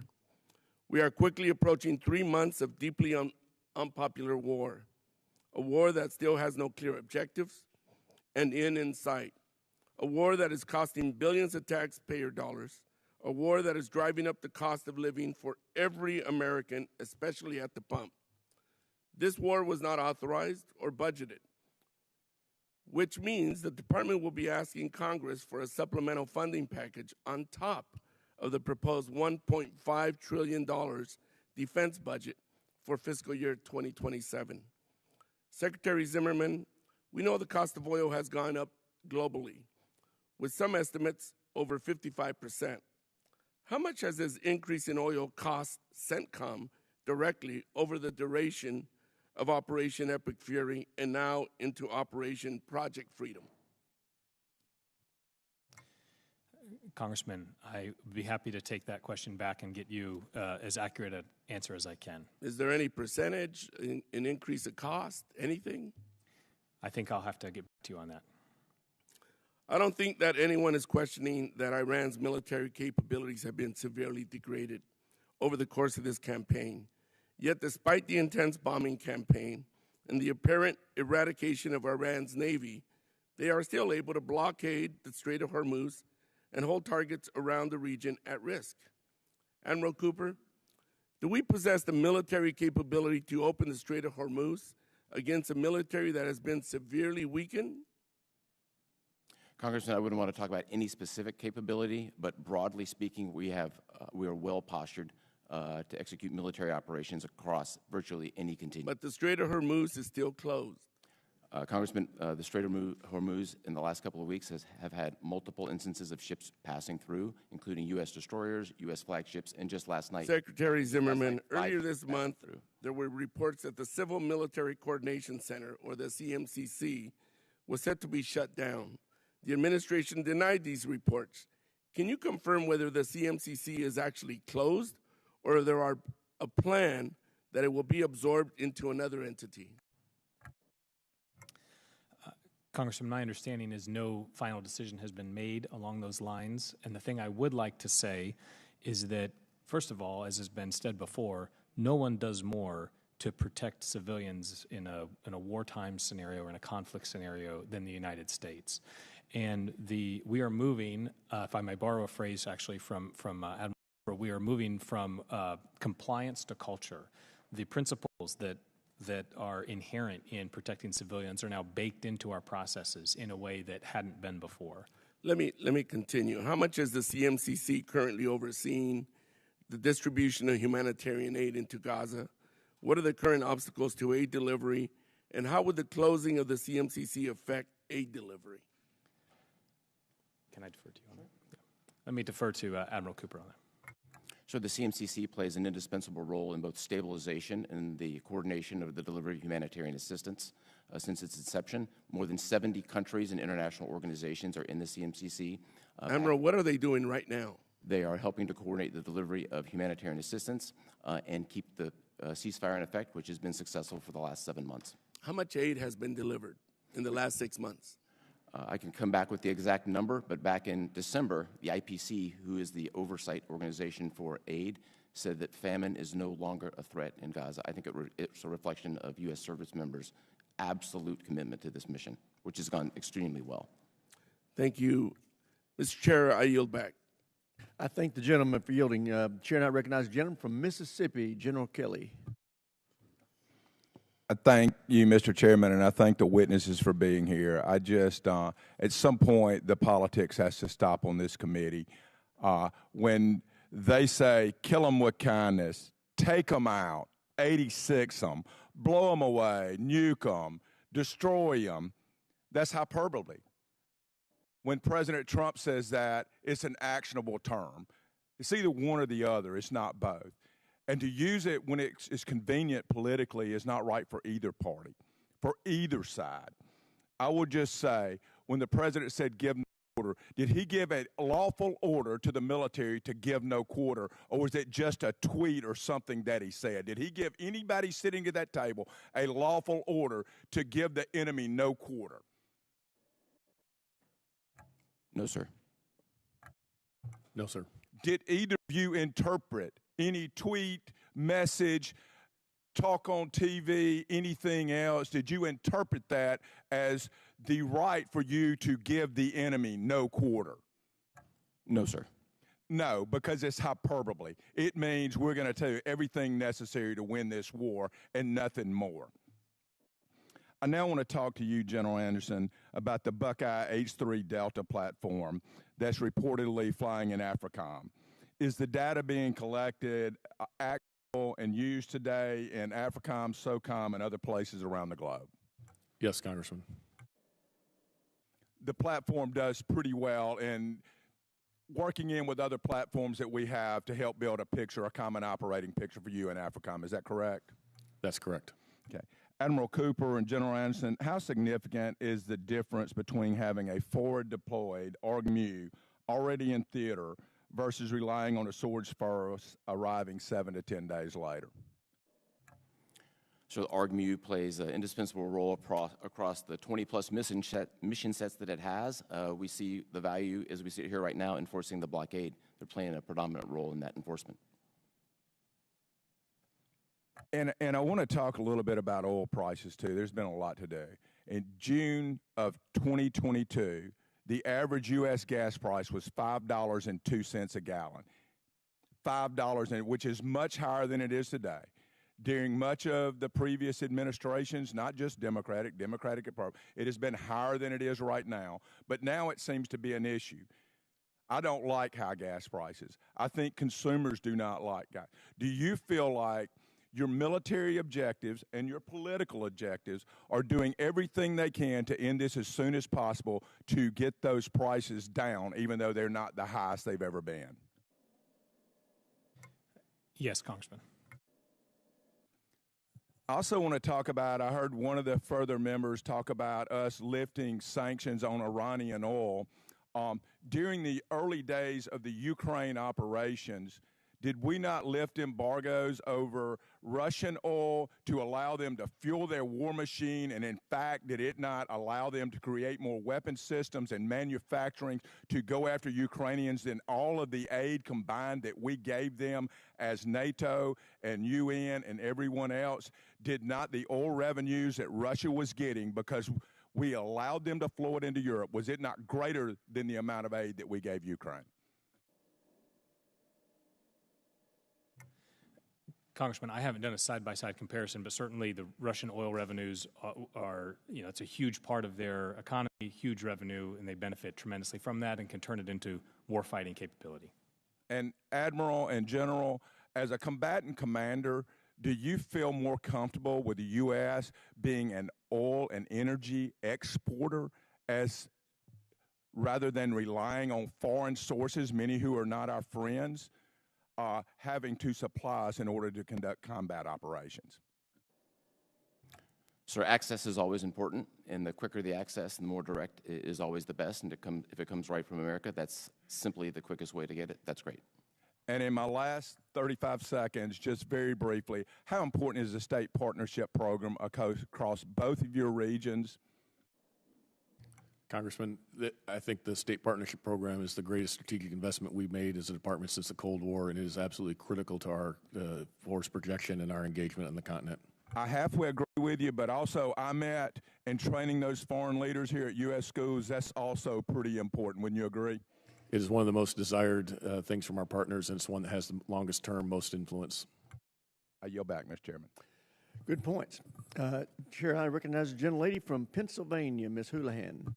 Thank you, Mr. Chair, and I want to start the conversation reiterating what many of my colleagues have said, which is my deepest condolences go out to the families of the 13 service members who have lost their lives and the 2 who lost their lives in the training exercise as well. My enormous gratitude to all of you who wear the uniform for your service, and to Susan and to all of the families who have served that in that special way that only those of us who have been a family member understand. My mother's name is Susan, and she was a Navy brat and a Navy wife. We are each here in service in different ways. We should assume the best of one another, and we should assume that each and every one of us is a deeply patriotic person. You should assume that my questions come from that. My oversight is my duty, my constitutional obligation. There is a lot of terminology in warfare as well that we've been speaking about here. Some are very appropriately recognized terms, and I appreciate, Admiral, that you recognized in your opening terms the law of armed conflict. We also spoke about the military terminology and definition of blockade as well. Admiral, my questions start with you. Would you characterize the Iranian regime's perception of the war as them being in an existential war where the regime's continued survival would be considered to be at risk? Congressman, first, thank you for the warm words. I think best characterizing Iran's view right now would fall under an intelligence umbrella that I'd be happy to talk about in a classified environment. Do you feel the regime feels as though they're being threatened existentially by this war? Again, I think there's some very specific intelligence on this. I look forward to that, but I feel as though this is an easy question. How would you characterize our approach to the war? Is it existential, or is it perhaps a limited war by the definition of limited war? I would characterize things as we sit here right now as being in a ceasefire with us prepared to operate and execute a range of contingencies. Have we been involved in a limited war with Iran? I think by definition, 38 days would constitute a limited war. Thank you. Thank you. So if we are in a limited war and they believe themselves to be in an existential crisis, and I look forward to the conversation in classified, that is significant because we have a misunderstanding, a misalignment of what it is that our goals are. It makes me think, honestly, of Vietnam, where my father served, where the military, appropriately, amazing military, singular military, shared enemies killed, ground taken, bombs dropped, but we still lost that war. My father served in that war. The political end goal was badly crafted. You've struck 13,000 targets, 80% of the Iranian defense services, 90% of the Navy. You've talked about all of these issues. But Secretary Zimmerman, in the negotiations, why does it feel like we're losing this war? Why does it feel like we're heading towards something that is not necessarily a victory of any kind? Congresswoman, I can't say I share that feeling. The negotiations, as you note, are ongoing, and as a department, we stand ready to backstop those negotiations. What does success look like for the president? What would winning look like? What are we waiting for in terms of negotiations? I'll defer to the White House on the specific aims of those negotiations. I think, as has been stated clearly, there is, the president is looking for a long-term solution to secure the interests of the United States and reduce the Iranian threats. I just worry that we're in a position where we are at a stalemate. 2 blockades don't make a right, and that's, I think, where we are right now. I'll turn to another question with my remaining time. Open's reporting, source reporting says that there's about 50,000 service members in the Middle East. If you had 9,000 fewer of them, or 18% fewer, would that make your job more difficult? We would have less flexibility for a range of contingencies. So it would be more difficult? Yes, it would be, of course.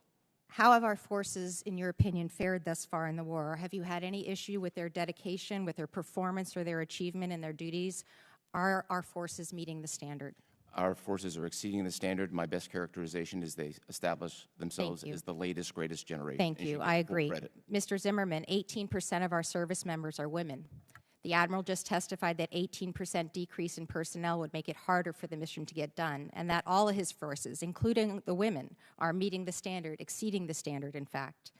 I would ask perhaps someone, perhaps you, sir, to talk to the Secretary of Defense and let him know that we already have the data, that we already know the answer to whether women in combat can serve and serve appropriately. There are no further studies required. Thank you, and I yield back. Gentlelady yields back. Chair now recognizes gentleman from Guam, Mr. Moylan. Thank you, Mr. Chairman. Thank you to our panel. I truly appreciate your hard work and your dedication to our nation and taking care of the American people. I really appreciate you and believe in what you're doing. Admiral, you, in your written statement, you talked of how we're doing with the situation, but you also talked on how we can maintain this from not continuing on. A long-term solution, I looked at it as in with burden shifting, talking with our allies on how they can become more active in investment, especially into the foreign military sales. Burden shifting that would help us maintain this freedom that you are establishing now with the wins that you're getting. Guam played a critical role also in your area as well, with Midnight Hammer as a decoy in the situation. And I see this as also how we're using our first and second island chain as our allies in the Indo-PACOM, as we have the allies in CENTERCOM that you're working with too. And also with affording them the foreign military sales as well and protecting our oceans. Do you feel that this should also be a priority for Indo-Pacific by prioritizing their defense spending to facilitate the administration's burden and sharing priority as you have advocated for CENTERCOM partners? So just a note on burden sharing in the central region. We're past the concept. They have been serving side by side, defending Americans over the course of multiple months. We couldn't be prouder. They're all eager to assume a greater responsibility for their own defense. They have bought $320 billion versus of American weapons. That number alone would be the second largest defense budget in the world behind our own. So they're eager. They're well-trained. They've proven themselves in combat by defending Americans. I think that's a fantastic model that could be used in any theater. And would you agree by investing in U.S. platforms and weapons, that's the best investment they can do by increasing their military spending? It's crystal clear to all our partners that American weapons and systems are the best in the world. Okay. I thank you for that, and I'm also hoping that Taiwan was quick to purchase the foreign military sales, and I'm hoping they can get what they purchase as soon as possible as well. And moving on then, speaking on munitions, it's been stated Iran they developed their military deterrence with conventional shield, their missiles, so ballistic missiles, so they can be allowed to continue the development of their nuclear program, which you successfully put aside. But also in our epic fury on how we did that is we used our ammunition stockpile. So with the current stockpile we have now, are you concerned about our own conventional shield to protect CENTERCOM and especially the Indo-PACOM? And I ask you, what can Congress do to help support you?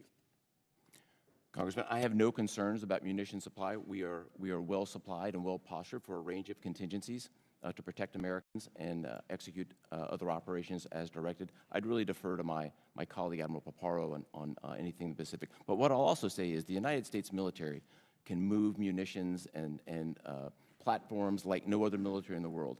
If our civilian leadership decides to reprioritize efforts, we'd be able to move people, munitions, planes, you name it, very, very quickly. Excellent to know. Thank you. Finally, the last question on readiness. We have the USS Ford returned home after 11 months. This extension had some negative effects on the maintenance and what they had to go through for the ship to be always ready. Do you think Operation Tempo could be effective in CENTERCOM because of this? And also, do you think this will affect the importance that for steady to deter aggression in the Indo-PACOM since we overextended the Ford? So first, I'd like to honor the crew of the Ford for a remarkable deployment. Their service during combat operations, appropriately recognized by the President, I think is just an outstanding sense of just what the people achieved. In terms of the effect from a global perspective, I'd really defer to policy on that. In terms of where we are in CENTCOM, we have all the people, resources, ships, planes necessary to execute any mission. Gentleman's time's expired. Chair now recognizes a gentleman from Colorado, Mr. Crow. Thank you, Chairman. Admiral Cooper, I'd like to start with you. Does the word declare mean to make a statement openly or formally? That's what the dictionary says it says. Would you stipulate to that? Declare, sir. I think to make a statement openly and publicly, formally. Yes? Yes. Okay, great. Are you familiar with the DoD Law of War Manual? I am, sir. You've studied it throughout your decades in service. I have, sir. And does the Law of War Manual prohibit certain actions? Of course. It defines Yes, legal. it does. Yes. Pretty basic question. Yes. Does it also prohibit saying certain things?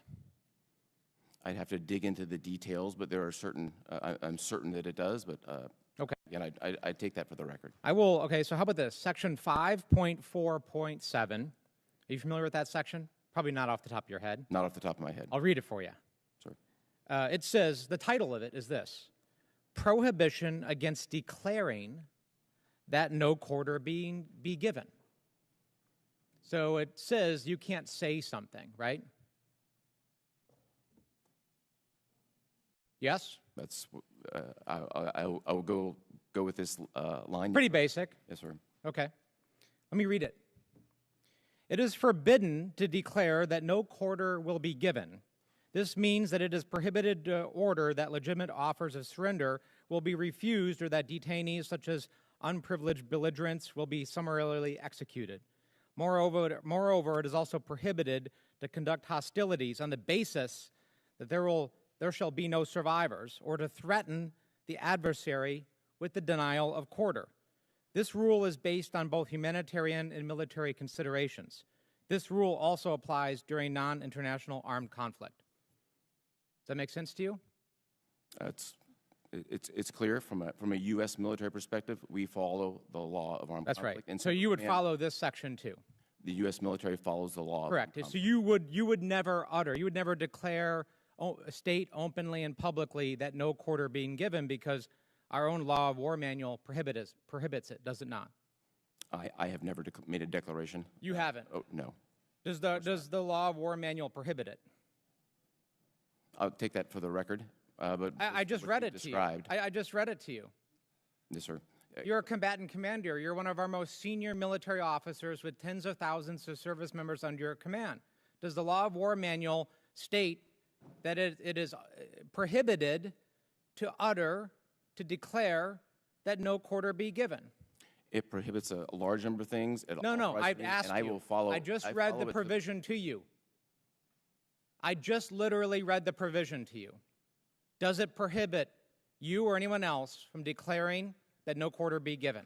I just read it to you. We will follow everything that's in the law. Answer the question, Admiral Cooper. You have tens of thousands of service members under your command. And I literally just read a provision from the law of war manual, our own manual.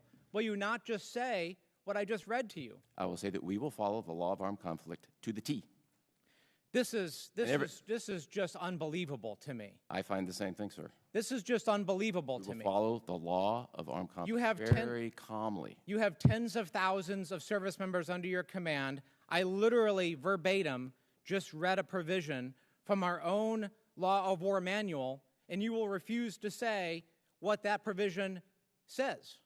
Will you agree that it is prohibited under our own manual that you and all the people under your command are obligated to follow to declare that no quarter be given?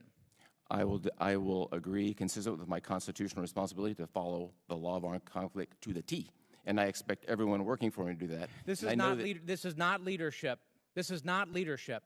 To not be able to say something as basic. The people, the men and women who we represent, who are under your command, deserve leadership. Mr. Chairman, I object. This is a personal attack. This is unfair. And appreciate the Admiral very much as a Navy dad. This is well within the purview. Please, this is well within the purview of my questioning. If I may. Mr. Gentleman's time. He's I reclaim my time. Can I reclaim some additional time? I'm going to give you some extra time. Go ahead. It's our job to make sure the law is being followed. That is literally the obligation of this Congress. I read to you a provision of our own law of war manual, and all I want you to say is what the provision says. That it is prohibited, this is the title, this is what the title says, to declare that no quarter be given. I will follow the law to the T and expect everyone to do the same. This is extremely disappointing. Our service members deserve far better than this. I yield back. Gentleman yields back. I want to make it clear that when a member is recognized, it is the member's time. They can make a speech with their time if they want to. They can ask a question with their time if they want to. They can do a little of both. They can try to ask the witness leading questions. It does not mean the witness has to answer the way they want. The witness is in charge of their answers. The member may or may not like their answers, but you cannot compel the witness to give the answer you want them to give. But having said that, the member can try to ask leading questions if they want to, and it may be bothersome to other members the way they're doing it, but it's their time. With that, Chair now recognizes a gentleman from Wisconsin, Mr. Van Orden. Thank you, Mr. Chairman. I'd like to read a quote from the Chairman of Joint Chiefs of Staff. The procedures were correctly followed, and it was a righteous strike. That was General Mark Milley talking about the Hellfire missile that killed a family of 10 in Kabul. And the Department of Defense obfuscated that a reality until they were forced to admit it. And they did that because they didn't conduct a thorough investigation. And they lied to the American public. So we must actually take the time to do a thorough investigation of what took place overseas. Mr. Zimmerman, are you a political appointee? Yes. You are. Admiral, it's good to see you. Master Chief, General, Sergeant Major. Admiral, are you a political appointee? No, sir. General, are you a political appointee? I'm appointed by the President to serve as a combatant commander. Okay, but you're not a political appointee. Okay, is there a way that we could potentially identify a political appointee versus an active duty member of the military at this table? Is there some way that we could just like look and go, I'm guessing Mr. Zimmerman is a political appointee and that you two are active duty members of the military? Is there a way we could do that? Mr. Zimmerman? Congressman, my kids have pointed out that I am by far the least impressive looking member at the table. Right, so we could just say, I don't want to. we could potentially say that there's an easy way to identify a political appointee versus an active duty member of the military. And I think it's wholly inappropriate to ask active duty members of the United States military to answer political questions, because that's not what you're here to do. And when my colleagues berate active duty members of the United States military to try to demand that they answer political questions, it's wholly inappropriate and it's inexcusable. And when we are seeking different offices than we are in currently, and we're trying to make splashes for television, that's what you get. So I want to discuss something very serious.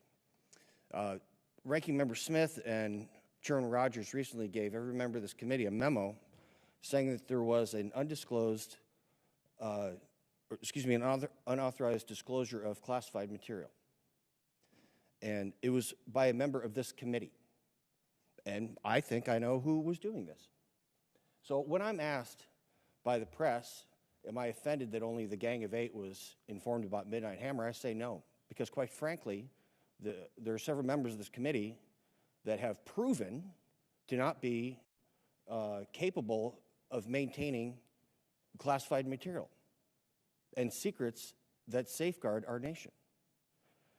And we are not capable of doing our constitutionally mandated congressional oversight if we cannot be exposed to classified information. I feel completely uncomfortable with members of this committee asking you questions that could potentially hazard our military. And I think right now, as opposed to sending a memo around, restating what is the obvious, I believe that the Department of Justice should be actively investigating members of this committee for the criminal unauthorized disclosure of classified material. I take that very seriously. I know that you do. And I know that you guard your members of the military, you hold them close to your heart. And if anybody were to be killed because somebody is trying to run for a higher office, they should be held accountable. It's reprehensible. I don't even have a question for you guys. This has got to stop. General Kelly is absolutely correct. There should be a nonpartisan committee, not even a bipartisan, a nonpartisan committee. And when people are using this as a platform to elevate themselves politically, they should be ashamed of themselves. I do have some questions for you, General Anderson, for the record. That just needed to be stated out loud. So God bless you.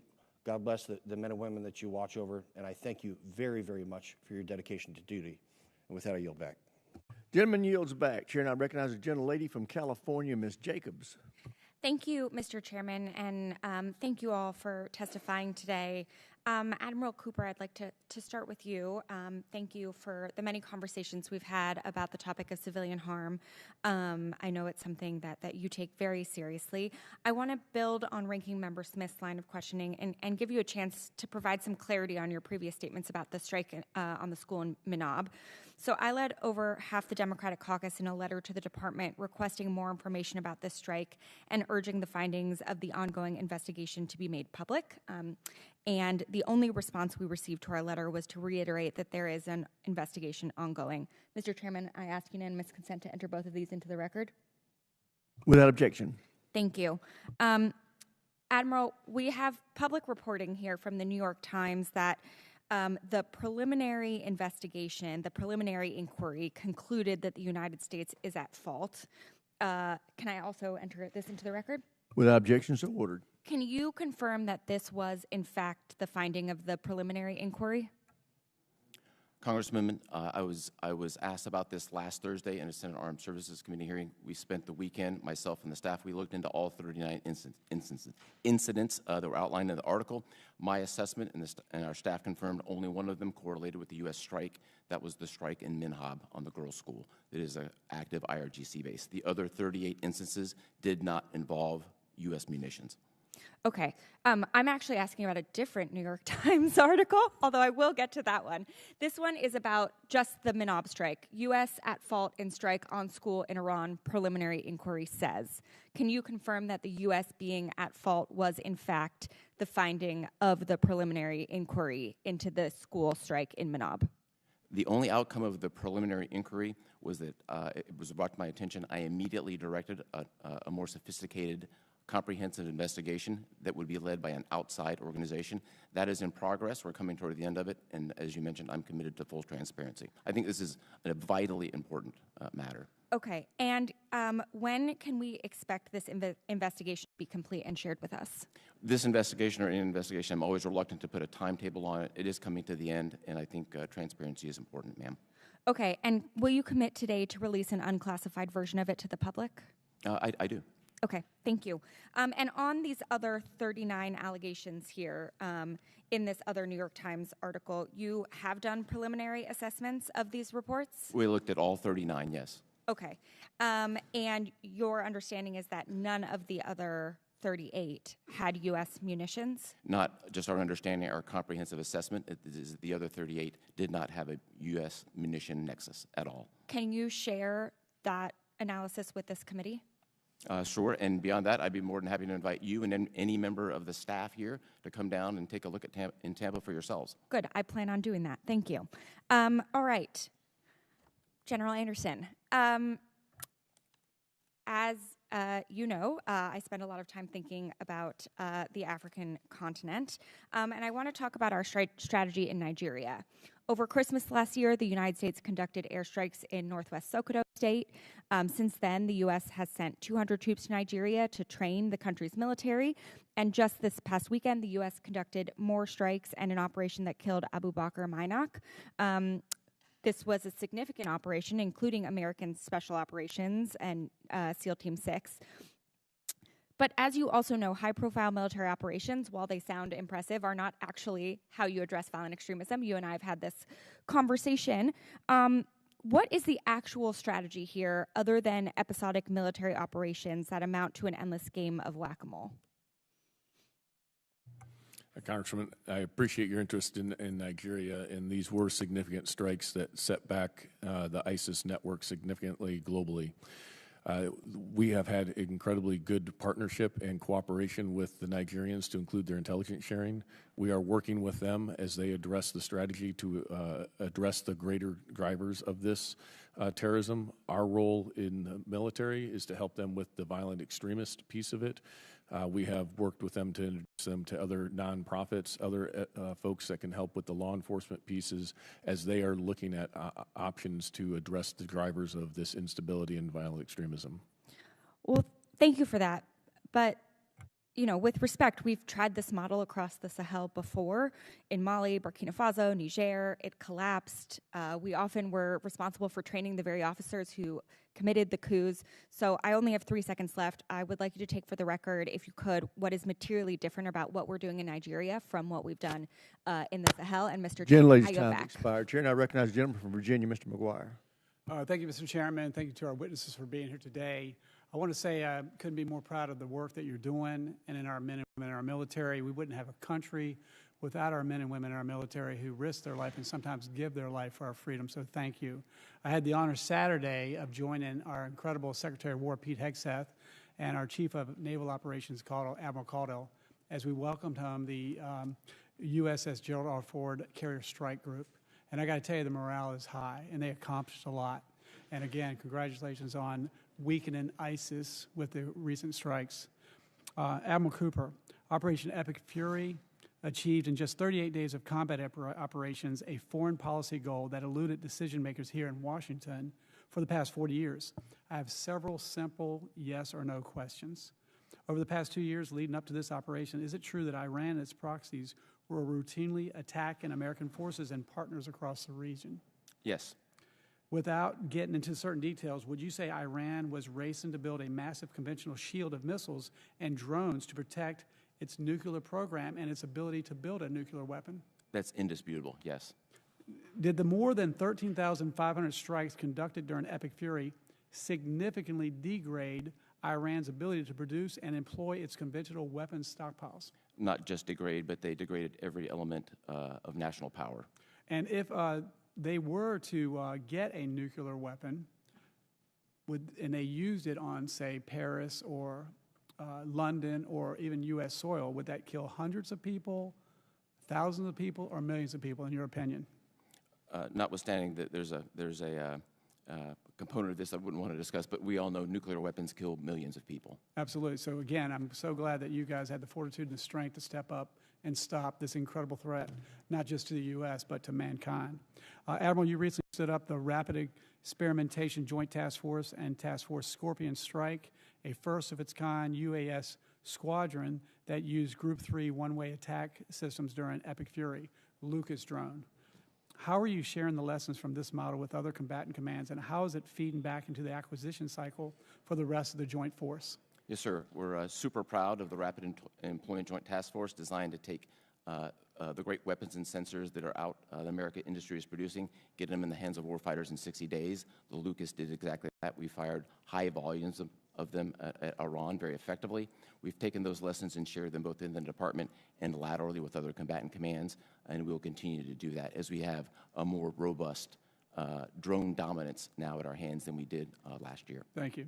Assistant Secretary Zimmerman and General Anderson, this administration has shifted away from the old practice of condition and security cooperation on progressive social and governance priorities and instead adopted a more realist approach based on shared interest. How is this practical approach playing out with partners across AFRICOM as you work to counter terrorist and drug trafficking groups there? Yes, Congressman, we've engaged in Nigeria as an example of that, where we have done very high-level engagement for intelligence sharing for common interest. We've also been working with the State Department to restore relations with some of the Sahel states to be able to open the dialogue in order to, again, address the common threats and be able to provide the indications and warnings of that growing threat. Awesome. And Admiral Cooper, current and recent operations in CENTCOM have put U.S. forces up against a persistent and adaptable UAS threat. How has your command shifted doctrine and tactics to address this threat? Congressman, first, I want to debunk the myth that has existed for a number of years that the United States is using high-end, costly munitions to fight $35,000 drones. Those days are behind us. Iranian drones are sophisticated, complex. We have a very sophisticated, complex network in the Middle East to defend it. It's been very successful in a classified environment. I can talk about the specific numbers. Okay, and we're running out of time, but what would you need more of? Are you working with JIADA 401 to translate lessons learned?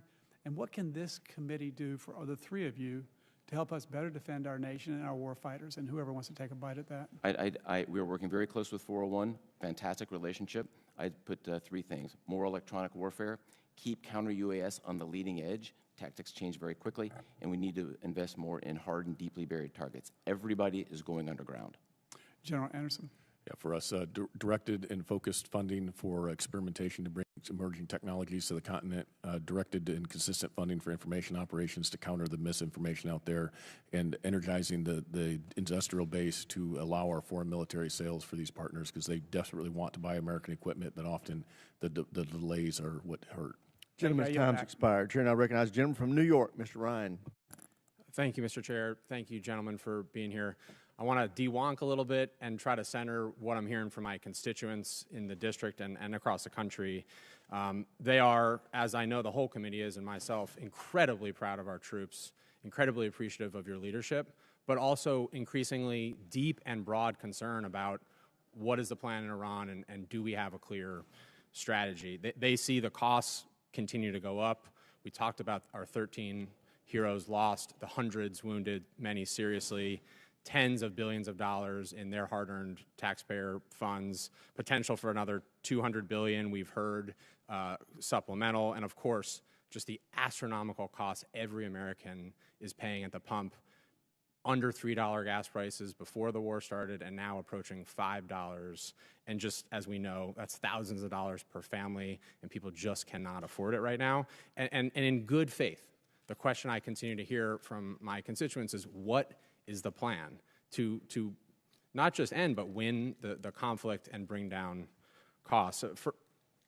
And I think part of what I'm trying to get at is folks are feeling some whiplash.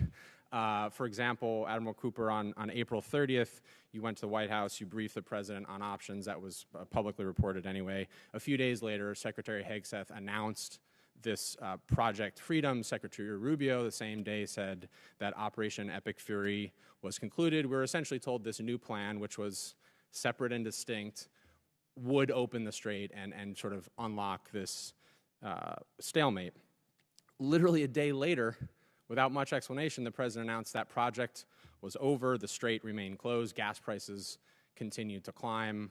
We saw, of course, last week there was great hope that the summit in China would change the dynamics.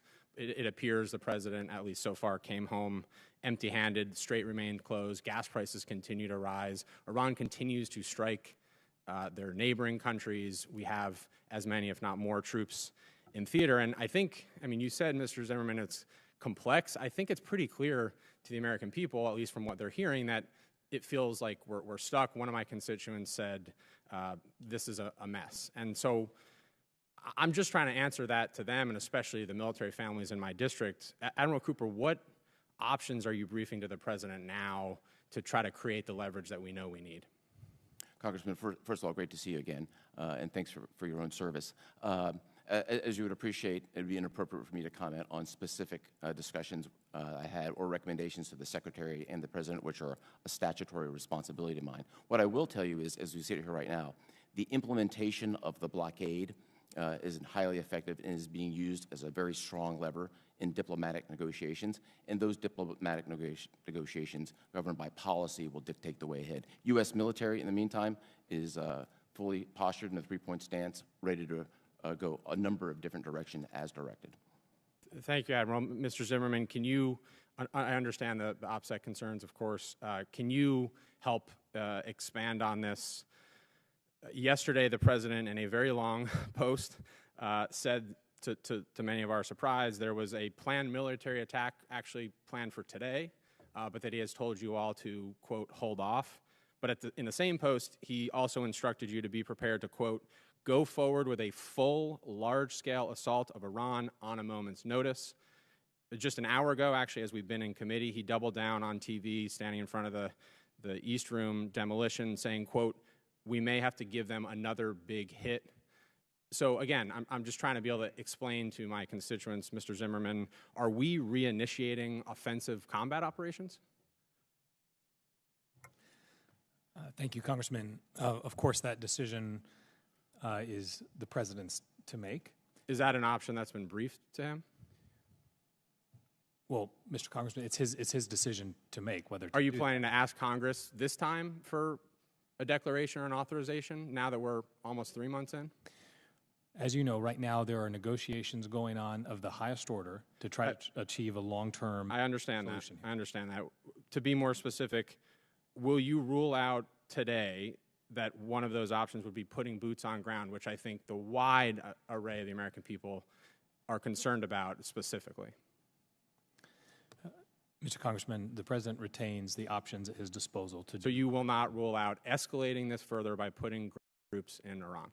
The President retains the options he needs to get this I'm out of time, but we owe the American people honesty and transparency almost 3 months in. It is pathetic. I yield back, Mr. Chair. Gentleman's time's expired. Chair, and I recognize the gentleman from Colorado, Mr. Crank. Thank you, Mr. Chairman, and thank you all for your service. General Anderson, several African countries have turned to Russian mercenaries for internal stability and for counterterrorism. Yet in 2024, Russian and Russian-backed forces caused more civilian casualties in the Sahel than Islamic terrorists did. What message does this send to African nations seeking security partnerships?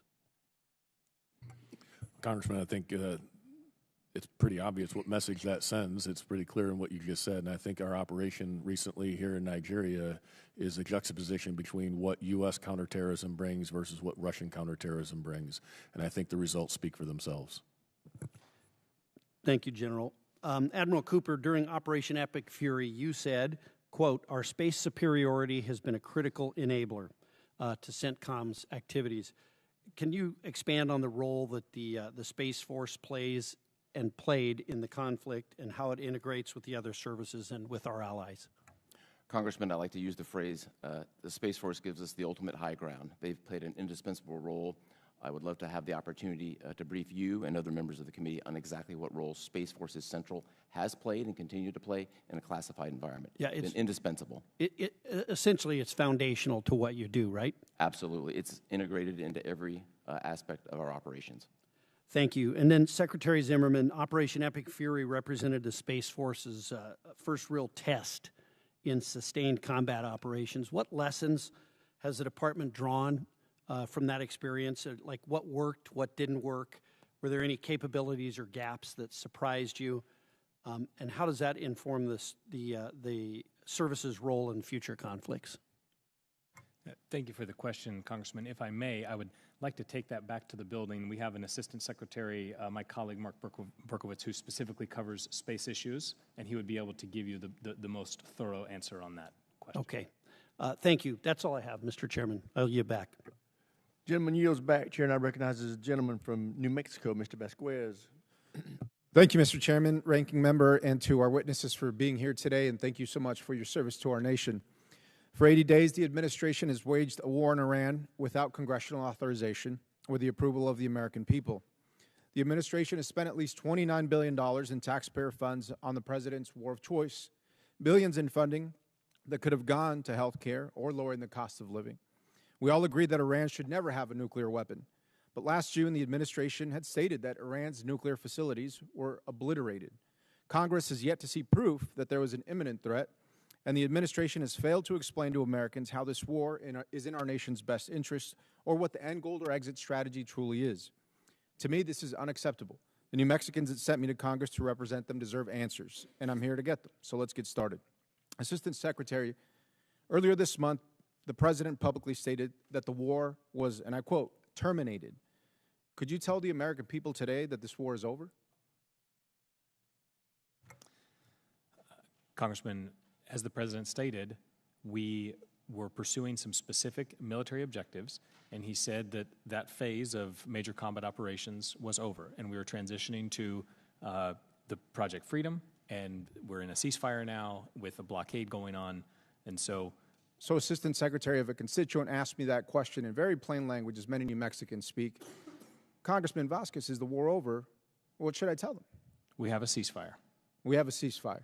So does that mean the war is essentially over? Is that a yes or no? I would answer by saying that we are in a state of ceasefire. Well, the war is now approaching 3 months, and let's be clear. It's never ended, and Congress has never authorized these military actions. A large U.S. military presence in the Strait of Hormuz remains blockading Iranian ports, which under international law is an act of war itself. Additionally, the administration recently struck multiple sites and Iranian-flagged ships. Our troops are still at risk, and just yesterday, the president publicly threatened more military strikes against Iran. We're clearly still in a war, and American taxpayers are paying for it. Now, gas prices in New Mexico are at about $4.50 per gallon. They're paying double for their fertilizer. I just spoke to 4 farmers in my district who potentially will have to shut down their operations if they don't have relief anytime soon. My constituents want this war over. What's the administration's exit strategy? What's the efforts to reopen the Strait of Hormuz, Secretary? That's certainly part of the negotiations that are ongoing as we speak. Assistant Secretary, before the war, an average of 100 ships per day were passing through the strait. Now at least 1,000 are stranded with only a handful per day passing through. How soon before a return to normal? I don't have a specific timeline for you. As has been stated already, the Strait of Hormuz, you have a situation with multiple players there, including a highly degraded foe, Iran, who still is speaking loudly, as Admiral Cooper said. And the flow through the strait is not only impacted by real military capabilities, which have been seriously degraded, but also the decision-making of commercial actors as well, and their calculus as they think about their own operations. And Assistant so Secretary, scenario. Is the option still to escort ships through the strait? Is that still an option that's viable?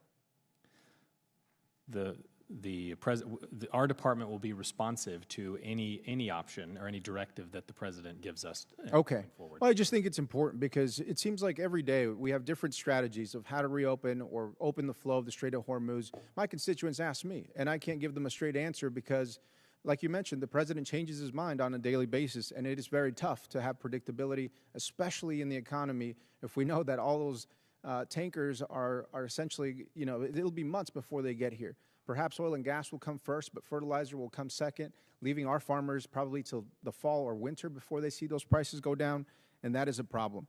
And so to me and to the American people, the lack of this clear vision for how the U.S. is going to get out of this war or reopen the strait is really, really concerning.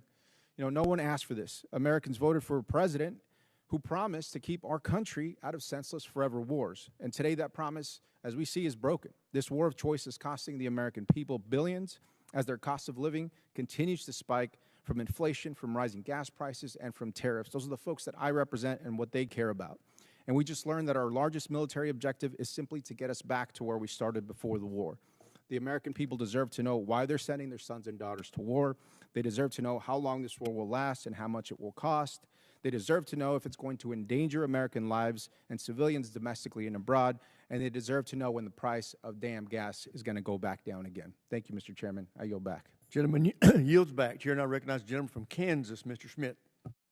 Thank you, Mr. Chairman, and I want to thank all of our witnesses for their testimony today, and particularly for you, Admiral, and you, General. I want to thank all of the men and women under your command and their families and friends and colleagues, and we are grateful for their service as well as your own.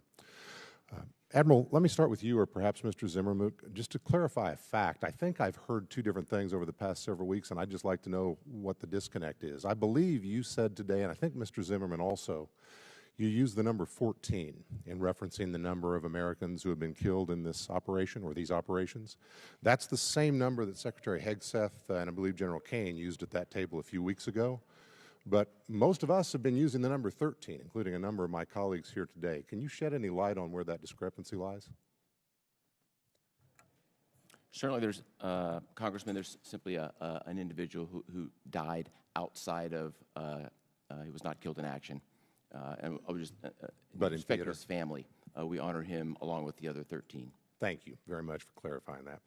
Admiral, let me ask you about the commerce in and out of the strait and looking forward. Obviously, none of us knows what the future holds, but can you discuss a bit about what should, what might, what could, whatever is appropriate in this setting, a European role look like in terms of guaranteeing maritime transit in the region going forward? There have been the public reports most recently about our British and French allies talking about some type of role, but can you talk a bit about that?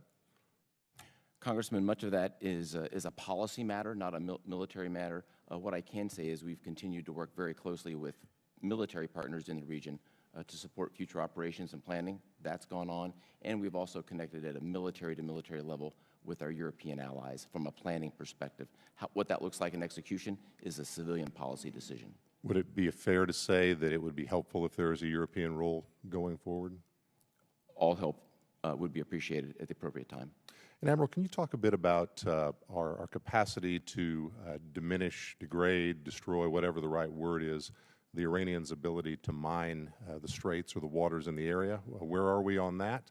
And what more can we do to be helpful to your efforts in that regard? Congressman, as I stated in my statement for the record, we eliminated 90% of Iran's mine capability during Operation Epic Fury. They still retain 10% of it. In a classified environment, I could talk about the specifics of what that looks like and how we're handling that. Very good. Thank you. General, let me turn my attention to you and to our work in Africa. Listening to your discussions today, we all have a different recollection of history and the lessons we draw from it, but your discussion about what's happening in West Africa today, our inability to see and know as much as we would like to see and know, the operations base that many of our adversaries, our terrorist adversaries in particular, are using. It reminded me of the discussions in the 1990s when al-Qaeda was organizing in East Africa and Somalia and in Kenya and in Tanzania and was trying to use the failed state in Afghanistan as their base of operation.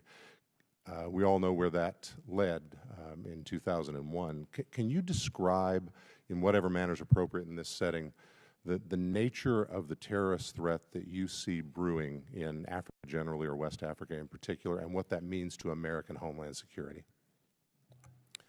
Yes, I take this very seriously, Mr. Congressman, because of what you highlighted.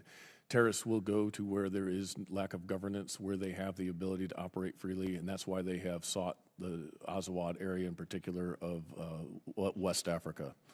Without sufficient pressure, without the sufficient Western engagement there, we may lose sight of that. And I think we, as you said, have seen what happens when that occurs. So we are investing heavily in other means to include experimental and emerging technologies in order to be able to monitor this threat.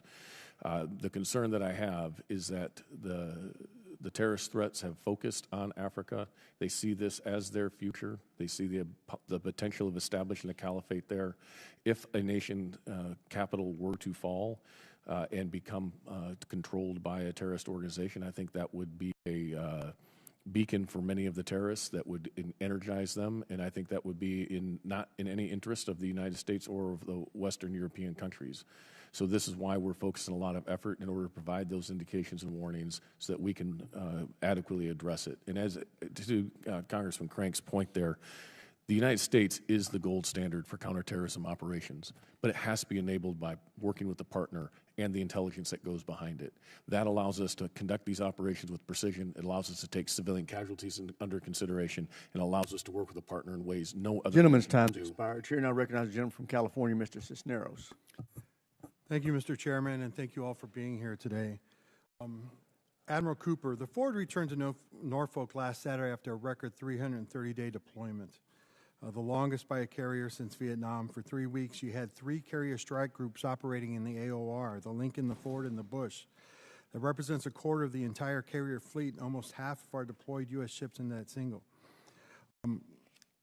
After that long deployment where the Ford was sent across the equator multiple times, what was the need to keep 3 carriers in the region? Now, I believe in the power of our Navy and how good it works and the tool that the carrier strike group is, but why did we need 3? Congressman, good to see you again, sir. First, just a matter of clarification statement for the record here. When the George Bush showed up in theater, the Gerald Ford was dismissed 48 hours later. There was not an enduring need for 3 carriers. Okay. Well, thank you for that answer. Appreciate it. General Anderson, I want to ask you, look, now I believe in diplomacy, and diplomacy comes in many ways, and I think one of the ways that we have been effective diplomatically in the past is by using organizations like USAID that did a lot of work in Africa to share the goodwill of the United States. Can you explain to me the fact that that program no longer exists, that there no longer is no USAID operating in Africa, how that's changed things for you? I appreciate the question and agree there is a role for targeted aid that contributes to security and stability, whether that's from non-governmental organizations, governments, or private donors. What that has meant for me is we have engaged very closely with the Department of Commerce in particular. I have a Foreign Service Commercial Officer joining our staff to look at the intersection of economics and security. And what we have found is that every African country that I have visited has welcomed the opportunity to engage with U.S. trade, U.S. investment, and they look at that as their future. So we're looking at multiple different tools to use to provide security and stability across our government, with us focusing on the military instrument, but understanding the security implications that other agencies bring. So would you agree that the fact that, look, we always want to increase trade and commerce and work with partners all over the world, right? And yes, those companies would like to engage with us that way, but the aid, would you agree to say that, yes, the elimination of USAID has had an impact on what you're able to do there and made it harder to partner with countries? I think that's still to be determined, Congressman. We have not seen what that impact is entirely. There is still aid in Africa that is constructive for providing stability. But again, it's a multifaceted approach that we're looking at. Well, I think, the elimination of such programs like that, right, leaves a window open for China to kind of come in and fill that gap, which is not in any way positive for us. Just another follow-up on that, there's talk of a consolidation of AFRICOM into one of the other COCOMs, whether it be EURCOM, CENTCOM, or even the talk of a bigger one, U.S. International Command. Your predecessor, General Langley, when I spoke with him, was not something that he agreed with. He believed that AFRICOM still need to kind of be there and independent, especially with the growing terrorist threat there. Do you agree that we should still keep operating AFRICOM as one of the COCOMs there and not consolidate it into another one? Congressman, my inputs to this discussion have been consistent in that the complexities and the security challenges of Africa, I think, need an organization that remains focused on the continent. Whether or not that is a combatant command, a subunified command, or some other organization, I think is worthy of debate, as long as they have the authorities that are necessary to go ahead and execute. I think this operation we did over the weekend is a great example of where Brad Cooper and CENTCOM and the rest of the world were very much focused in the Middle East. We've been able to maintain the focus on the continent and the counterterrorism threats over the last several months that allowed the development of this target and the execution over the weekend. All right. Well, thank you for that. And again, right, I think it is, as you said, right, important to have an organization that could be distinctly focused on AFRICOM as well as the other COCOMs around the nation. And this is something that came into play over years as to where we need to put our focus and put our attention, and when we needed to kind of build there, as we saw with CENTCOM, when there was a time where that area needed to be focused on, we've created that command. So hopefully that continues. But thank you all for your questions, and I yield back. And gentleman yields back. Chair, and I recognize the gentleman from Illinois, Mr. Sorensen. Thank you, Mr. Chairman. Thank you to the Assistant Secretary, to the Admiral and the General. Thank you for your service and your leadership to our nation. I'd first like to offer my condolences to the loved ones of the 13 service members who have been killed in the war in Iran, and the hundreds of service members who have been wounded.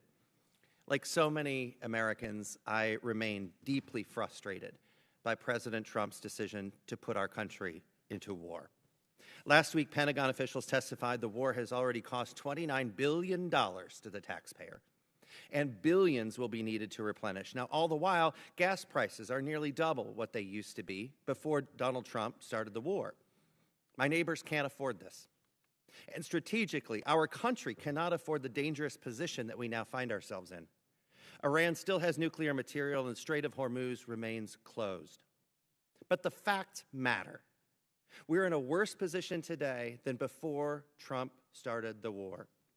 To Assistant Secretary Zimmerman, what is the strategy that we should be telling Americans and how we're going to end this? Congressman, my view, and I think the testimony you've heard today, is that we are not in a worse position when it comes to our national security interests than before the war. So I would respectfully pushback on that point. So you said that we're executing a blockade. A blockade is an act of war. No, that means that we are in a war. We are doing a very effective blockade. So do we have a strategy of how to get out of the mess? I mean, can we call it a mess? Well, the White House is engaged in negotiations of the highest order as we speak to arrive at the right solution. I think we heard our ranking member say that there have been a lot of negotiations, but we don't know who those negotiations are with. If we meet in a classified setting, could you tell me who those negotiations are being held with? I think we could go into a little more detail. We've seen the reporting that Russia has been providing intelligence to Iran. Mr. Zimmerman, what assistance has Russia been providing Iran? Perhaps that'd be best to defer to the closed session as well. Could you confirm that Russia is working with Iran to undermine the efforts of the United States? Russia and Iran have a long-term partnership, and we can talk in further detail. Have we taken steps to get Russia to stop working with and sharing intelligence with Iran? Let's talk further. President Trump is spending roughly $1 billion taxpayer dollars a day on this war, $1 billion a day. Mr. Zimmerman, can you explain how we're spending $1 billion a day if we are, as you say, we're in a ceasefire? I think the estimate you got from Mr. Hurst when he was testifying was the cost of the war to date have been $29 billion, and the department is continuing to evaluate those numbers. Certainly, and Admiral Cooper would have more expertise on this issue, but maintaining a blockade involves some degree of cost as well. So I should just say that to my neighbors who are going into massive credit card debt because they can't afford the gas at the gas station, that should be the answer? I'll defer to you on what you say to your neighbors. What I would say is the president would not be undertaking the actions he is if they were not in the interests of U.S. citizens. Well, if President Trump was serious about preventing Iran from acquiring a nuclear weapon or having this capability, he would not have blown up the nuclear deal in 2018. He would have negotiated a new deal if he is, in fact, the negotiator, if he is the deal maker that he thinks he is, but he has not done that. And if President Trump insists on spending $1 billion a day, I'd love to talk to him about how we provide school lunches to children, or ending homelessness, or making sure that people can afford their health care, or the massive credit card debt that we are going to see massive defaults in just a matter of months if people can't fill their gas tanks with the liquid that they have in their bank accounts. Mr. Chairman, I yield back. Gentleman yields back. Chair, and I recognize a gentlelady from New Hampshire, Ms. Goodlander. Thank you, Mr. Chairman. Thank you to our witnesses for being here today. I want to start with terrorism, which is a through line in both your testimonies. Actually, all three of your testimonies. Mr. Zimmerman, you wrote in your written testimony that the ISIS threat has been successfully reduced to a level that Iraqi and Syrian forces can manage with scoped and targeted U.S. assistance. Admiral, you testified in your written statement that in the rearview mirror, 2 decades of the global war on terror operations fade increasingly in the distance behind us. You also acknowledged, though, at the same time that large parts of Syria remain under marginal control by the government. And Admiral, I'm glad you addressed this in your written testimony. You brought our attention to what was a really shocking and extremely troubling development earlier this year. Late last year, you point out that ISIS attacks in Syria led to the deaths of 2 service members and to an American civilian interpreter. You also testified that earlier this year in January, there was a mass prison outbreak in northeast Syria. Mr. Chairman, I ask unanimous consent to enter into the record a February 20th, 2026 article from the Wall Street Journal entitled, quote, U.S. intelligence says at least 15,000 at large after ISIS detention camp collapses in Syria. Without objection. Admiral, you have noted that this development raises serious concerns because of the nature of the detainees who are now at large. Can you explain to us how this happened? Congresswoman, thank you very much for the question. Yeah, as you recall, back in December and January, the Syrian army moved from its positions in western Syria and then maneuvered east, pushing what was then the SDF, the Syrian Democratic Forces, up into their traditional lands. In the course of doing so, they took full custody of these camps, as you described, and then redistributed the people from the camps throughout Syria. Admiral, what are we going to do to prevent large-scale ISIS reconstitution as a result of these thousands of detainees who are now at large? Congressman, we've moved the Joint Task Force OIR headquarters, who has the lead in keeping our eye on ISIS, from Iraq, now in Jordan. We've continued to work with a large... But am I right, Admiral, that Operation Inherent Resolve, OIR, is coming to a conclusion in just a few weeks' time? That's not correct, ma'am. So we continue to operate with a large coalition focused on the Isn't ISIS the end date September 2026? That is we're not precisely accurate.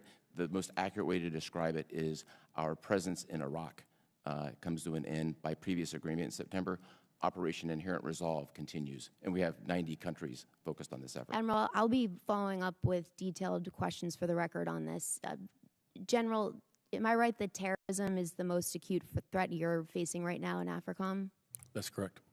And it's pretty eye-popping to see just the rise in terrorism-related fatalities last year alone, spiked to a level we have never seen before.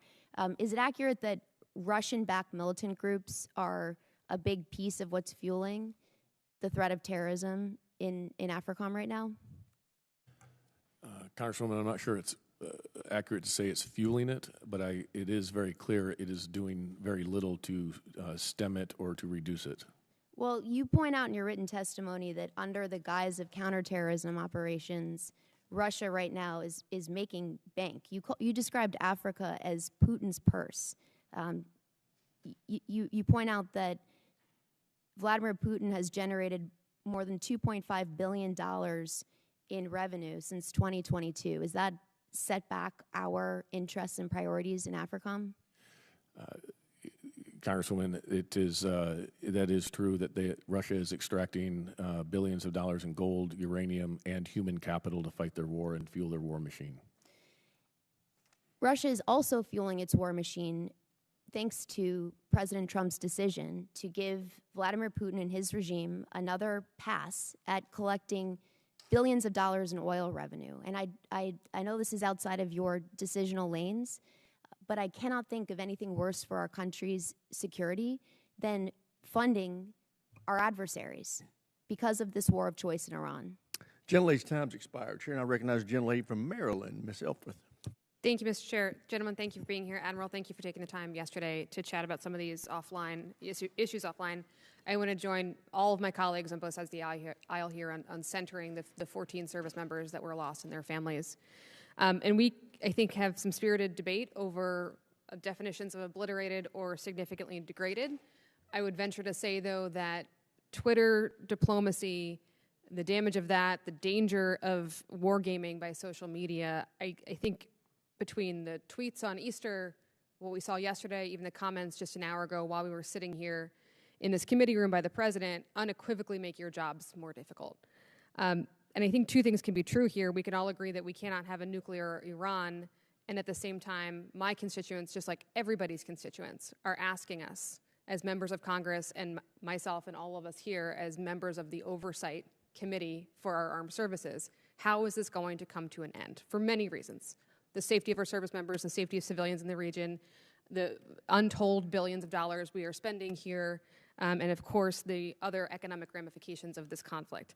So I do want to talk about, Admiral, you and I talked about civilian casualties yesterday in preparation for this. And I do want to circle back, Mr. Zimmerman, on this question about the Civilian Military Coordination Center, and would love to take you up on visiting Tampa and seeing that firsthand.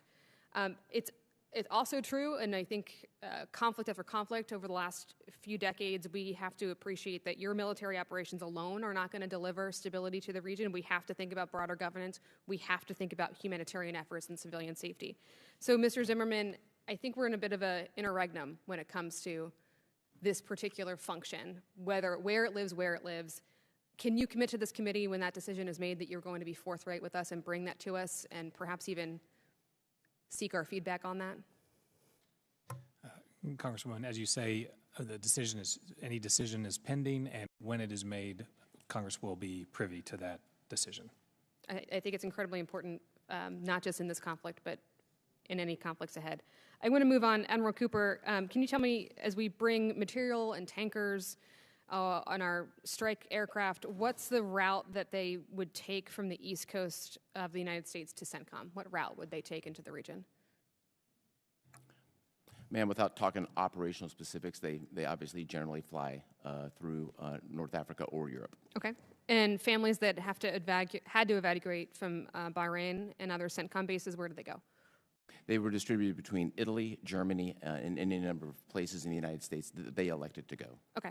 And obviously, I think we can all remember between Iraq and Afghanistan, when we've had casualties, we've often treated them in locations in Europe where our wounded have been hospitalized and treated. Where have our wounded been hospitalized in this conflict before coming home? Treated initially in Landstuhl, okay. As has been the case in the past, and then moved to the United States here in Washington, in particular Walter Reed, and you've heard necessary. Thank you. And we've heard some of the concerns on both sides of the aisle, again, on not just our casualties in terms of our service members, but also kind of untold on our equipment. If we had damage to a ship and couldn't make it all the way to a home port, where would that maintenance take place? Oh, ma'am, that's a hypothetical right now because we've had no damage to it. Sure, hypothetically. But there are a number of U.S. military installations in Europe and in Asia in particular we could go to. So I think it's important.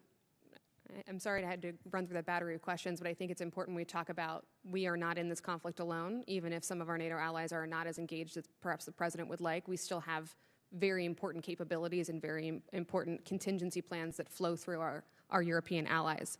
And on that note, Admiral Cooper, we talked a little bit about the contributions and the capabilities of Ukraine in this conflict. Can you just, in my remaining 55 seconds, talk a little bit about how they have helped utilize what they have learned in their conflict with Russia to be of aid to your service members under your command?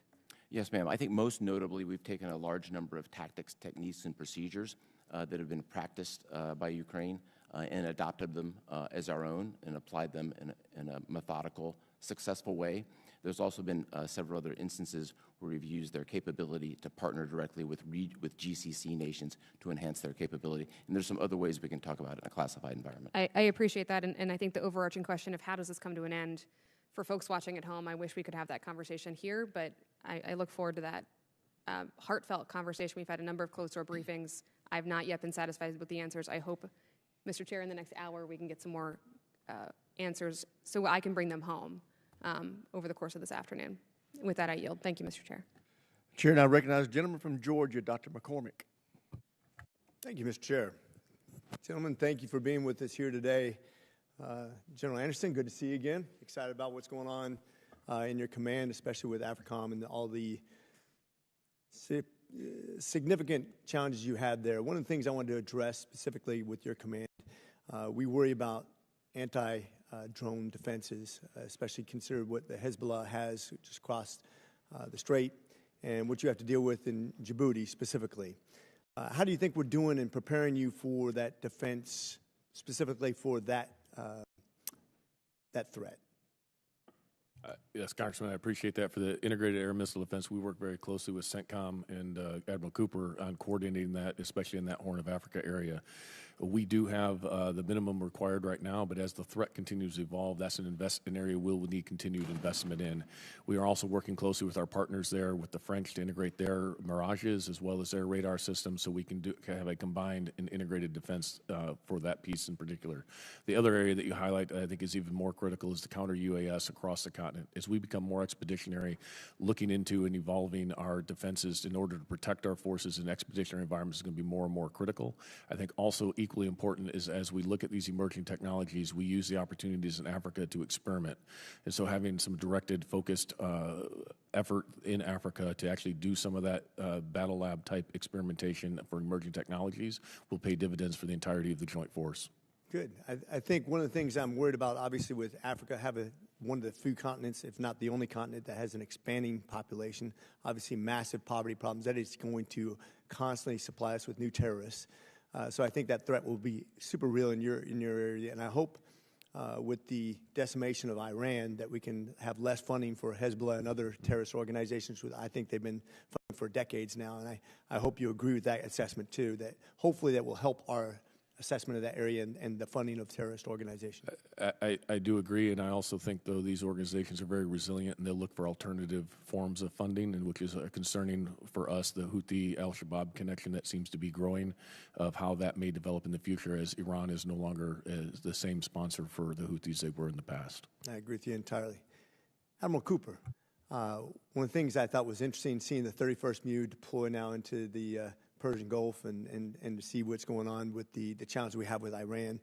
When I was on the 31st MEU, we were mostly focused on Korea at the time. And I was on the original USS Tripoli. We called it the Cripoli back in the day. And we actually were on the retirement float of that ship, which went, I think, dead 4 times in the water without any attack. And we had open sewage flowing all over the place. It was a horrible ship. Good to see a new ship, but we don't have enough shipbuilding, right? And I feel like this is a perfect example of why when we have a Marine Expeditionary Unit right there, ready to go, what kind of impact it can have in that region. And when we don't have that, when we have shortcoming in shipping or expeditionary availability, it can really affect us. What do you think our biggest concern is in our preparation for the future of Marine Expeditionary Units and the shipping? Well, so first, you'll be proud to know USS Tripoli is operating at the top of their game today and playing an indispensable role in a number of areas, particularly implementing the blockade and the 31st MEU, which I used to have operational command of several tours ago, also an indispensable role. I think if we just look to the future, just in speaking in broad generalities, these are decisions made by the Department of the Navy. I'd really defer to them of what those things should look like. But if I just look at the force structure I have today, between carrier strike groups, the cruisers and the destroyer force, and the Marines and the amphibious readiness group, I think we're well postured to deal with a broad range of contingencies. And I'm speaking just from my perspective. I think other combatant commanders would express the same perspective. Oh, good. I hope you're right. I think one of the biggest things that our chairman has focused on, thank you, Chairman Rogers, for what you do, is the way we contract, the way we hold people accountable, the way we streamline this process, because obviously I think our best contract right now is about 50% over budget and 18 months behind, so I'm hoping we can get back on track with the way that we approach this, both from the Pentagon in conjunction with what the armed services are doing, because I think that's really important to the future. I don't know if you, Mr. Zimmerman, if you have anything to add as far as our security in Africa and our defenses and our posturing, how well we're prepared for that and what we look for in the future. Thank you, sir. And in policy, we enjoy a very close relationship with AFRICOM, and I very much appreciate General Anderson's approach. As you have read in our national defense strategy, we are looking particularly at terrorist threats that could target the homeland. We're also looking at countering China in ways that specifically relate to our ability to flow forces and working with operational independent partners. Gentleman's time's expired. Chair, and I recognize the gentleman from Virginia, Mr. Vindman. Thank you, Chair. So, gentlemen, thank you so much for being here today. I want to start with a quote from Sun Tzu that I'm sure many of you are familiar with. Sun Tzu wrote, "Strategy without tactics is the slowest route to victory. Tactics without strategy is the noise before defeat."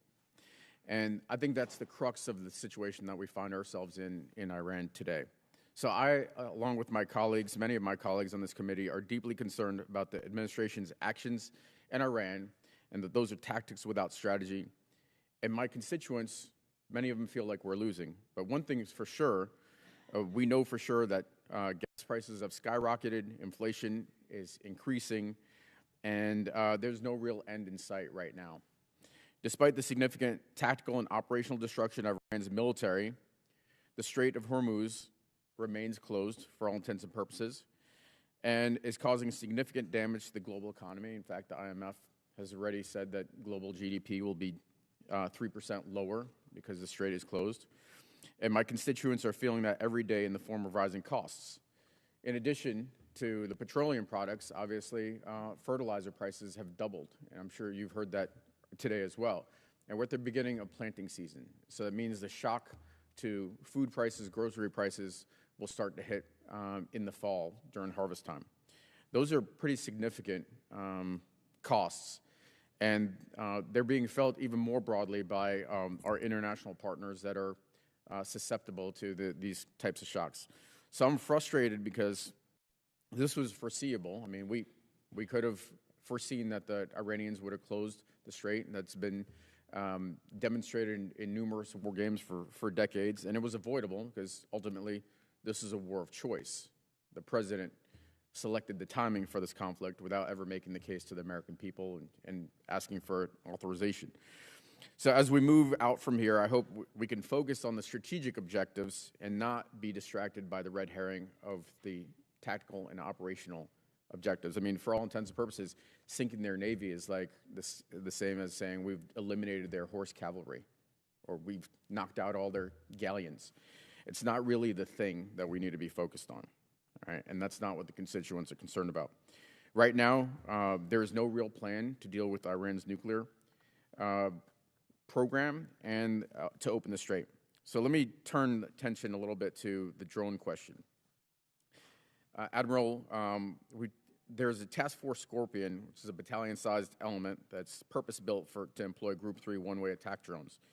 Drawing on your first-hand experience on that formation, what one or two lessons can we draw for CENTCOM and more broadly for U.S. military?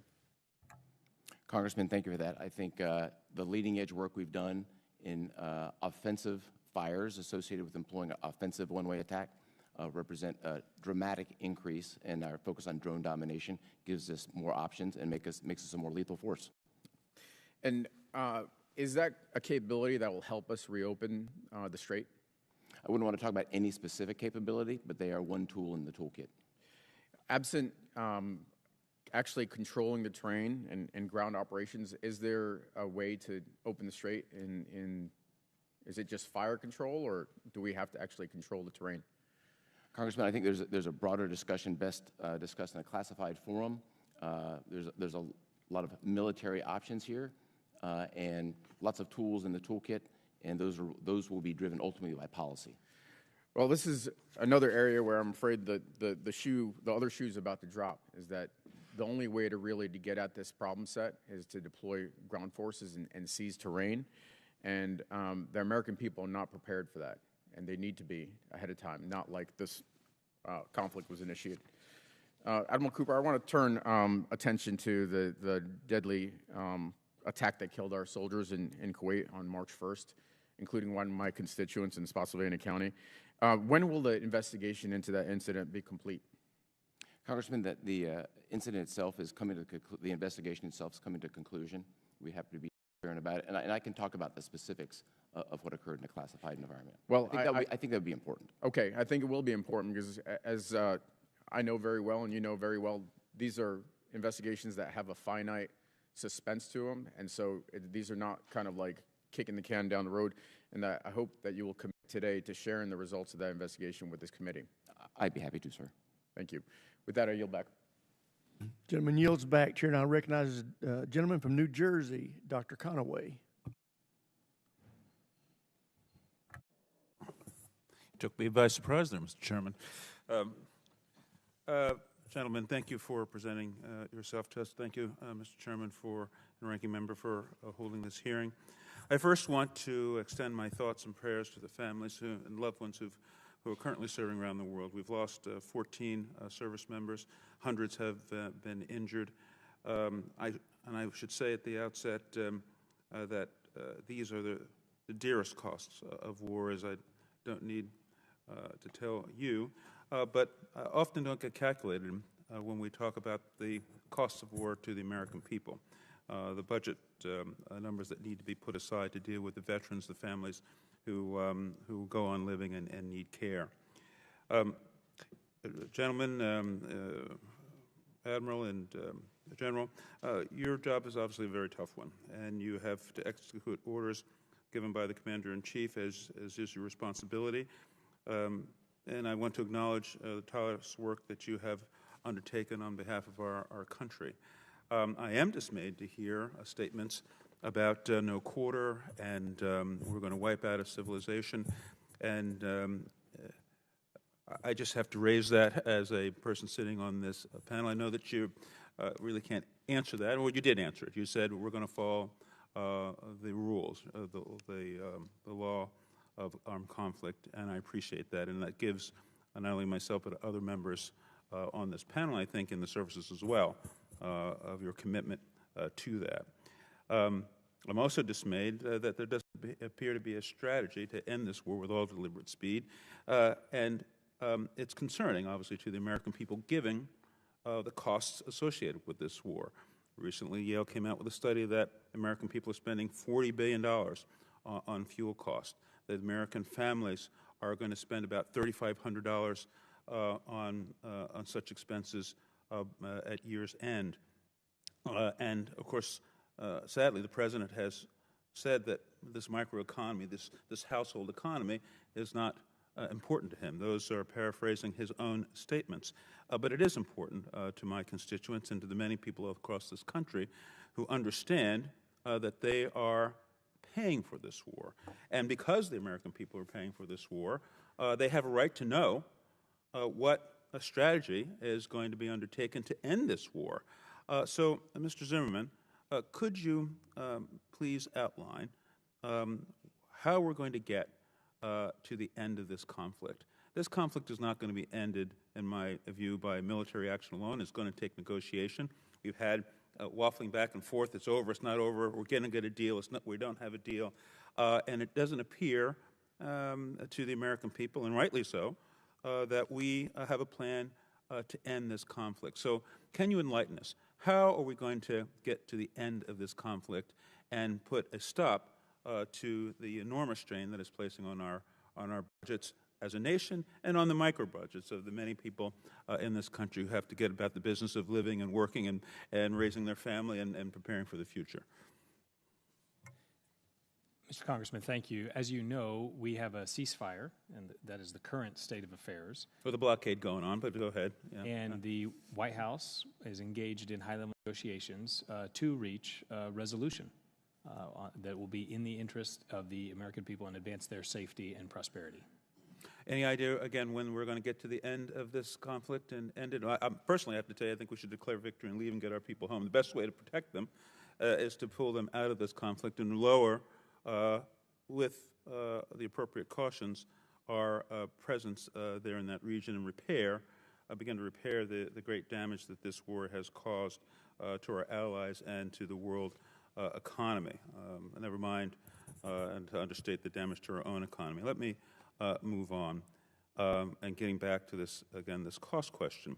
On April 29th, the committee was provided information on the costs of war. The comptroller was here and provided a number of $25 billion at that time. We have heard repeatedly in the press that it's $1 billion a day and more, and now it's somewhat almost 30 days later.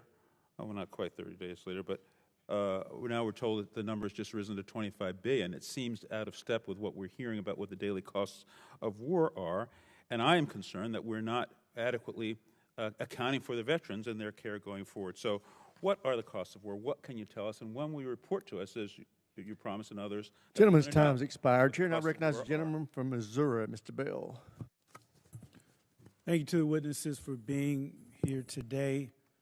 General Anderson, it's good to see you again, and I appreciate you taking the time last month to discuss the challenges facing your AOR. I want to begin with CENTCOM. In the past few months, several of our bases in the region have been targeted and severely damaged. More than 200 military assets, including hangars, barracks, radar systems, and other critical infrastructure relied upon by our service members, have also reportedly been destroyed or damaged. Simultaneously, the Pentagon's projected cost of this unauthorized war appears to continue shifting from roughly $25 billion one day to $29 billion the next. Importantly, those estimates still do not appear to include MILCON requirements needed to repair and rebuild damaged installation and bases. The Pentagon comptroller has stated publicly that those costs are not yet included because, quote, we do not know what our future posture is going to be, end quote. That uncertainty risks sending the wrong signal to regional partners and allies at a time when many already question America's long-term commitment and staying power in the region. Admiral Cooper, you even said before your confirmation hearing that, and I'm going to quote, military ties with regional partners enhances the United States' deterrence efforts and ability to respond to crisis, end quote. Admiral Cooper, do you stand by that? Congressman, absolutely, and we've seen this play out in very pragmatic terms with regional and partners. I'm going to reclaim my Americans. time just because I'm short on time. Do our bases and forward posture in the CENTCOM AOR provide strategic advantages critical to U.S. global force projection, deterrence, and regional stability? Absolutely, sir. Now, in your opinion, would further posture reductions or base closures undermine our global standing or create opportunities for adversaries like Iran, Russia, or China to expand their influence? I think those decisions are ultimately done from a policy perspective, but from a military perspective, our posture is very helpful, and we've seen that play out in our achievements during this operation. And reducing that posture could have negative impacts. Hypothetically, yes, sir. Okay. Mr. Zimmerman, is this administration actively considering additional posture reductions in the region once the unauthorized war ends? Congressman, I'm not aware of any active right now we're focused on. You answered it. You're not aware. You're saying that you're not aware of any active considerations of reductions. We constantly review and evaluate our posture considerations. But if there are any future posture decisions related to CENTCOM or any theater, they would be done in full appreciation for the threats and the factors that pertain to that. But currently, are you considering any additional posture reductions in the region? I'm not aware of any current considerations. Because what concerns me is that we already are creating significant uncertainty for our allies because of this war. The objectives have repeatedly shifted, the goalposts continue to move, and we risk drawing ourselves into an open-ended quagmire. At the same time, across the globe, this administration appears to be reevaluating posture, which does nothing but increase skepticism from our allies, from Germany to delays involving a brigade deployment to Poland, and now growing uncertainty surrounding our long-term posture in CENTCOM. We can't continue pursuing policies that create instability in our global posture, weaken confidence amongst our allies and partners, and ultimately create openings for our adversaries to expand their influence. And so quickly, I want to shift gears to AFRICOM General Anderson. Following up on our previous discussion regarding instability and extremist threats in North Africa, how does AFRICOM currently assess the evolving threat environment across the region? I appreciate that. We see the terrorists continuing to take advantage of ungoverned space across Africa, primarily in West Africa, as you highlighted. So this is why our focus is illuminating that and understanding what that threat is doing. And I want to say this real quick. Where do you see the greatest risks as well as opportunities for the United States to strengthen regional partnerships and counter violent extremism? I think the greatest opportunities are with those willing and able partners. Right now, we've seen that with some like Morocco, Nigeria, Kenya, and others. There's many other countries, but finding those willing and able partners and partnering with them is where we see the greatest opportunity to counter this threat. Gentlemen's time's expired. Thank you, This will bring us to the conclusion of the open portion of today's hearing. We will now adjourn this hearing and reconvene in room 2212 at 1:15.